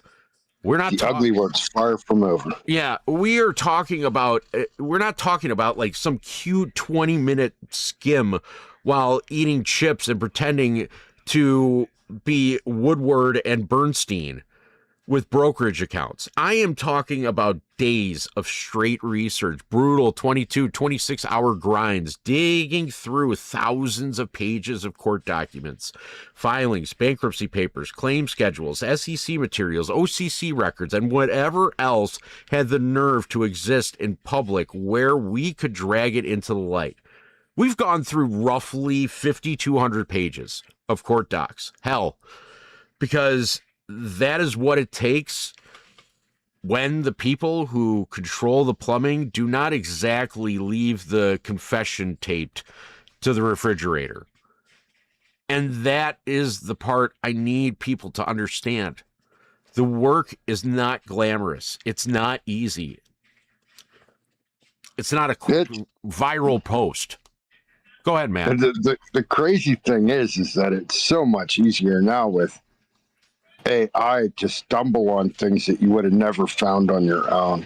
That can lead you to the crumbs to find the other things. So, I mean, these needles in a haystack that you otherwise would have never found historically are at your fingertips and just waiting to be discovered and just sitting there on that edge of will and technology. It is not a quick viral post. It is reading until your eyes start negotiating with your soul. It is checking whether one line in one docket connects to one table in one filing, that points to another agreement that nobody wants to show you. That is the work. That is why I get heated when people hand blind loyalty to somebody who has not shown the work, has not shown the receipts, and has not stood in front of the community long enough to take real questions. They called it investomania in the SEC, make fun of retail commercial, because they wanted the public focused on retail behavior. The SEC's own campaign was a game show themed public service campaign with spots on crypto assets, margin calls, guaranteed returns, and investor research. And yes, encouraging research is fine. Nobody here is against research. We are literally drowning ourselves in it. But the insult is what they left on the board. Where was the square for payment for order flow? Where was the square for internalized retail order flow? Where was the square for tokenized stocks? Where was the square for bankruptcy claim math? Where was the square for OCC intraday risk blind spots? Where was the square for the public cannot see the clearing members' records? It would answer the question. The square that the OCC intraday risk blind spot, where was the square for the public cannot see the clearing member record that would answer the question? They made retail the joke, but the documents keep pointing back to the plumbing. Funny how investor education can find the time to mock dumb money, but somehow never turns the camera towards, the machinery that profits when dumb money stays dumb. And now that the receipts are starting to talk, FTX own support material says the bankruptcy court approved a digital asset conversion table to estimate claims based on digital assets and fiat currency for Chapter 11 solicitation, voting, and distribution. And those materials identify categories including tokenized stock, spots, plus derivatives and futures. That is not a YouTube rumor. That is not some ape said it. That is the claim estimation machinery acknowledging tokenized stocks categories existed. The PwC FTX digital market valuation materials then show AMC, Ape AMC, GME as tokenized in the tokenized stock universe, with AMC 1230 and GME 1230 appearing in futures rows. And that does not prove misuse by itself. And I'm not going to lie and say it does, but it definitely proves that enough to kill the lazy internet folklore excuse. The next question is no longer whether these instruments appear in official materials. They did. The next question is what backed them? Who held the underlining, and who had custody when the redemption rights, or who had the redemption rights, and who had collateral rights, and whether those instruments were ever used in a way that affected real world market pressure. How many of them got rejected for duplicated collateral? You don't know because you don't have the ledger. Yeah, and you couldn't ask for it without a subpoena. So we would have fun time trying to get it. I've asked. We'll see. Probably won't. Then we have the FTX bankruptcy process itself, showing why the public cannot stop the claim math.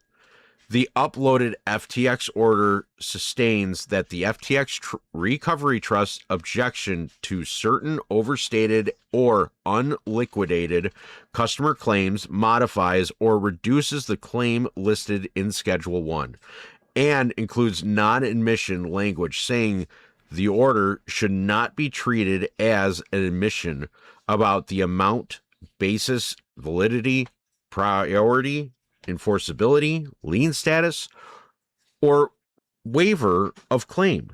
The schedule language also shows that the trust reviewing claims against books and records and reducing generalized allegations tied to fraud, misconduct, commingling, misuse, and customer property disputes through the plan and global settlement framework. In plain English, retail can ask, were the assets real, backed, pledged, commingled, or misused? And the process can answer, here's what the books say your allowed claim is worth. That may be legally efficient. It may be how the massive bankruptcy gets processed, but it does not answer the market plumbing question retail is asking. Then OCC walks in the room like a man trying not to look guilty while carrying a mop.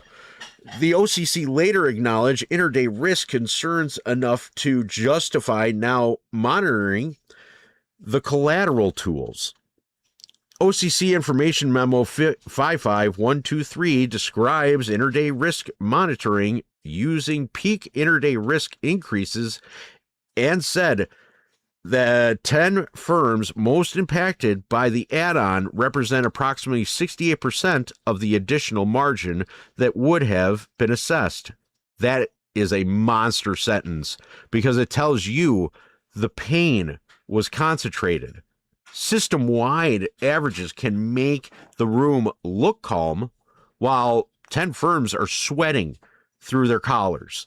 The Federal Register approved records also describe OCC intraday risk charge as a tool to address uncollateralized risk from intraday trading activity. None of that names June 2nd, 2021 AMC culprit. None of that says, here is the market maker, here is the clearing member, here is the hedge trade case closed.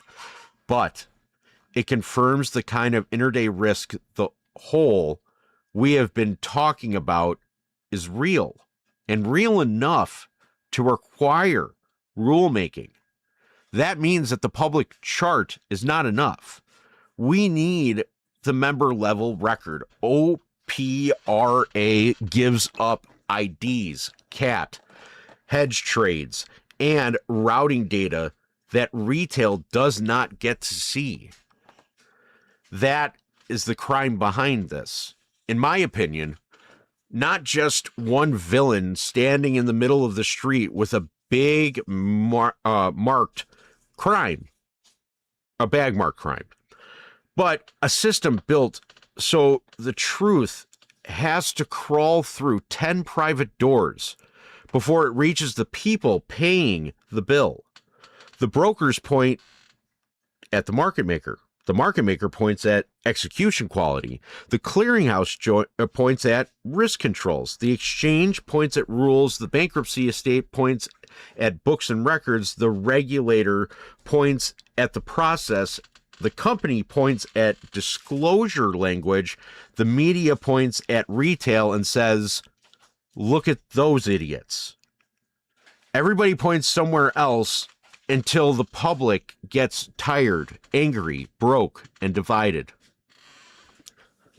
That is how accountability dies. Not with one dramatic courtroom confession, but with 1,000 little handoffs, each one wrapped in just enough legal language to make the average person feel too stupid to keep asking questions. That is why blind faith is so dangerous right now. Blind faith is exactly how they divide and conquer people who should be checking documents together. One side follows the faceless hero. Another side follows the fundamental preacher. Another side follows the hype machine. Another side screams shill at anyone who asks a real question. And meanwhile, the missing records stay missing. That is not winning. That is retail doing the enemy's laundry and calling it activism.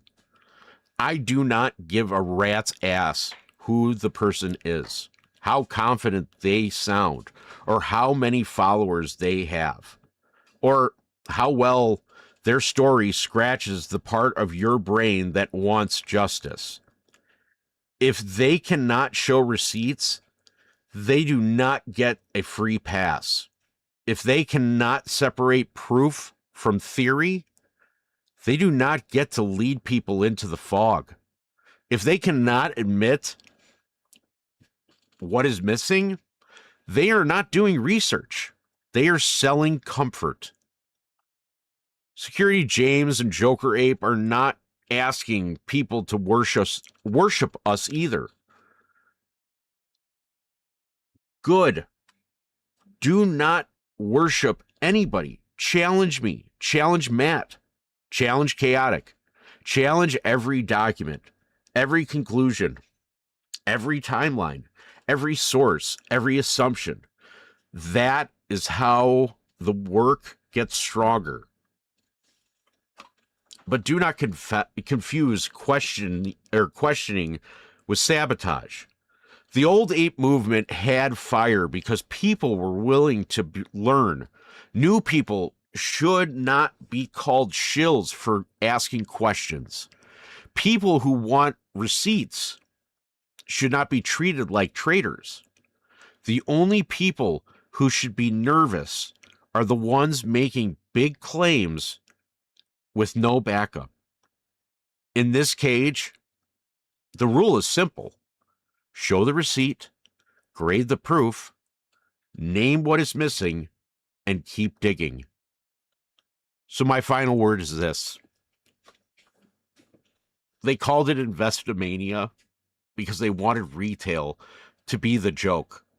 They wanted the public laughing at meme stocks, margin, crypto, timing, the market, and dumb money chasing hype.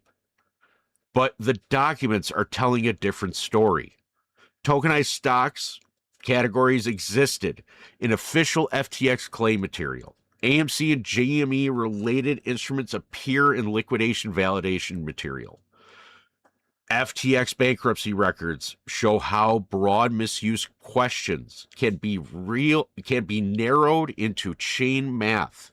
OCC records show intraday risk concerns are real enough to require rulemaking. None of that is final conviction. I'm not going to lie to you guys or my audience and say it is, but is more than enough to say the investigation is legitimate. The plumbing exists. And the next question is simple. Who used it? Who benefited? Who got trapped? And where are the backing records buried? The real documents follow the money. Stop letting them turn retail against retail. And if someone wants to be treated like a source, they better act like one. Because in the AMC ape cage, blind faith does not clear the checkpoint. Receipts do. And with that, that's a good day. Matt, as always, thank you for joining me, our friend. I'm probably going to go to bed. I'm exhausted. And I get it. And for everybody else out there, just challenge everybody that you possibly can. Because guess what happens? You finally get an answer that you want. And the more you challenge, the more you learn, and the more they learn. And you just keep on growing from there. What's crazy is that in all that we have done so far, especially in the last few weeks, we basically just barely got off of the on-ramp onto the information highway. So, like, there is so much out there at this point, because the more you know where to look, and the more you find, and it's compounding so fast. It's unbelievable what I'm learning and how fast it's coming. Guys, all you have to do is want to learn, and you just open your eyes, and it will. I'm telling you, there'll be a bright light, and it will tell you everything you want to know. If there's anything that you guys need from me, as always, don't be afraid to ask. I will answer your questions. It might take me a minute to get to them, but I will get to every single one. And I got one closing short statement. Go ahead. You are so smart. You are so ART smart. You are. Damn right I am. That's why I'm burning the wall behind my back. You guys have a wonderful time, wonderful rest of the week. Have a good weekend, and be safe. If you ever need me, I'm always around. Cage in this motherfucker. Candy paint dripping. Bass hitting like a fist fight. Boom, boom, boom, boom, boom. Little mama wanna ride with a thug tonight. Hop in the Chevy, let the bass line fight. Ride with me. Window down while we blow that smoke. Ass poking out while she ride real slow. Yeah. Little mama wanna slide through the city with me. Bad little bitch wanna get lit with me. Come on. You said you like southern motherfuckers. Prove that shit. Cause tonight we outside on some fool ass shit. Look, candy paint wet like the beach just cried. 24 spin while the trunk outside. Bass hit hard, made the stop sign shake. Whole block know when the squad gon' skid. I got a thick little red bone holding my cup. Talking about she tryna leave a man fucked up.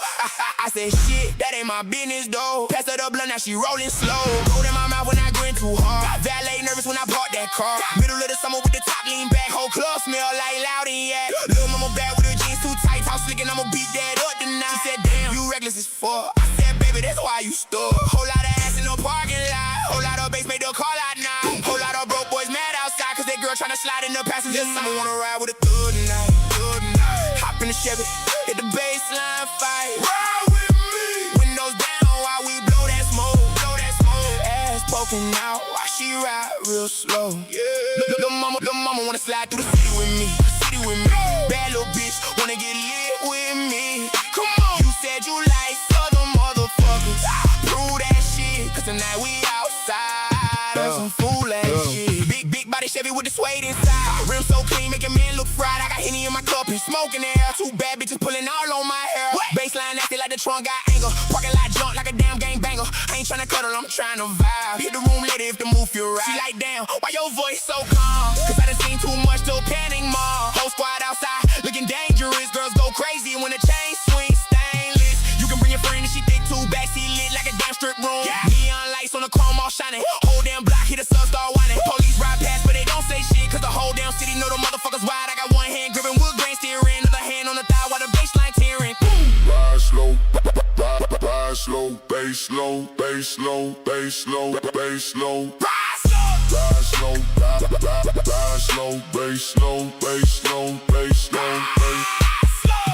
Ride slow, ride slow, bass low, bass low, bass low. Little mama climbed in the ceiling back. Perfume mixing with the weed smoke black. Told me she tired of these broke ass clowns. Wanna ride with a boss when the sun go down. I said shit, buckle up then ride. Hit the gas, make the whole damn freeway slide. Trump bang hard like a fight downstairs. Old heads mad but the young hoe stare. She got gloss on the lips, ain't liquor in the vein. Tryna grind on me while I switch them lanes. I'm too lit, too gone, too faded. Still got that whole damn parking lot waiting. Club owner tryna get us inside. Cause when we pull up, all the bottles get fly. Little mama figure with a mean little walk. Talk nasty to me when she hear me talk. She said, damn, you smell like smoking cash. I said, baby girl, that's that hustler splash. Whole city know how the squad gon' move. Late night rides with the bass on bruise. Candy paint dripping on the street like glow. Everybody outside when the Chevys roll slow. Got the M turned up and the windows crack. Every ex-girl mad when they see me pass. I ain't worried about shit, but tonight get lit with a badass bitch on some wild south. Ride slow, ride slow, 8K. 8 cage. They still knocking. Ride slow, ride slow. Window fogged up. Chevy still coming.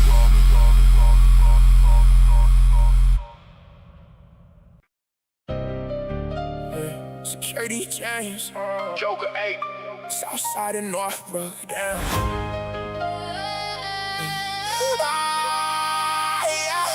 I'm the one you deny. It was a problem every time I tried, but I'm alright. I can't put the bullshit aside, cause I know I can accept it any way that I can. Hopefully one day I can be your man. I try for whatever it can be worth. Just remember I never played you first, yeah. Girl, you know what it was. We had that real shit before it was love. Every damn time I tried to step up, somebody or something fucked it all up. I was the one standing there in the hurt. You was the one I wanted from the first. Just remember when this pain gets worse, I never played you first. I moved from the south side, I the Northbrook cold. Different streets, different faces, different stories being told. I ain't fitting right away, I was guarded as hell. Southside in my blood, you could probably tell. Then I met you, girl, in the whole room changed. You ain't look at me funny, you ain't treat me strange. We talked all the time, hung out every day, laughing my dumb shit, letting out fade away. You was the first one there when that new life hit. Had me thinking maybe Northbrook wasn't all bullshit. Phone calls late night, inside jokes on repeat. Walking around like friends, but that teacher ran deep. I wanted to ask you, I had the words in my chest, but every time I tried, life can't fucking with the test. Somebody step between us, something killed the vibe. Bad time and wrong moment, same pain every time. I get close and pull back cause the moment got right. I ain't saying you owe me, I ain't saying you lied, but you knew damn well what I felt inside. I knew you felt something even if you played cool. We was young, we was scared, we ain't know what to do. I am the one you denied. It was a problem every time I tried, but I'm alright. Can't put the bullshit aside, cause I know I can accept it any way that I can. Hopefully one day I can be your man. I try for whatever it can be worth.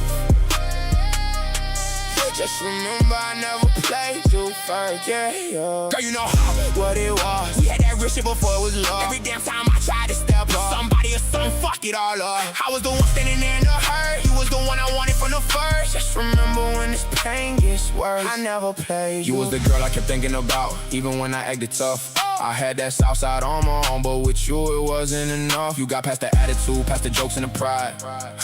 Had me wanting something real, but I kept that shit inside, cause I didn't wanna ruin it, didn't wanna lose my place, didn't wanna ask too soon and watch you change your face. But damn, girl, do you know what that did? To be right there close but never cross that bridge. We could talk for hours, could laugh like fools, but the second I got serious, here come life with new rules. A friend showed up, a rumor got started, a bad day hit it, somebody departed. Every time I had courage, something blocked the lane, like the universe itself was addicted to my pain. You became in one name, that don't lead a mind, that what if ghost that keep walking behind. I just remember too much, the way we used to talk, the way we almost touched, the way I look at you and hide what I meant, the way I go home pissed, cause the moment got spent. Now years go by, but the memory still breathes. Northbrook night still stuck in my dreams. Southside kid trying to learn new ground. First girl I met had my heart locked down. I ain't writing this begging, I ain't chasing no past. I just had to tell the truth, cause the truth still lasts. You was the one that got away before I even had a shot. The one I almost had, but somehow never got. And maybe that's life, maybe that's the curse. Maybe love shows up, then time it makes it worse. But fuck, I still wonder if you ever knew how many times I tried to find a word for you. Then boom, something happened, some bullshit came through, and I'm back in my head, still stuck, wanting you. So girl, if you hear this, let it burn, let it hurt. I never played you first. Welcome to the cage. Round and round we go. Hope you're not afraid of heights. This ride never stops! Enjoy the fall. Well, that escalated fast. You haven't seen chaos yet. Aw, don't leave yet. We're just getting started. That's a wrap. Or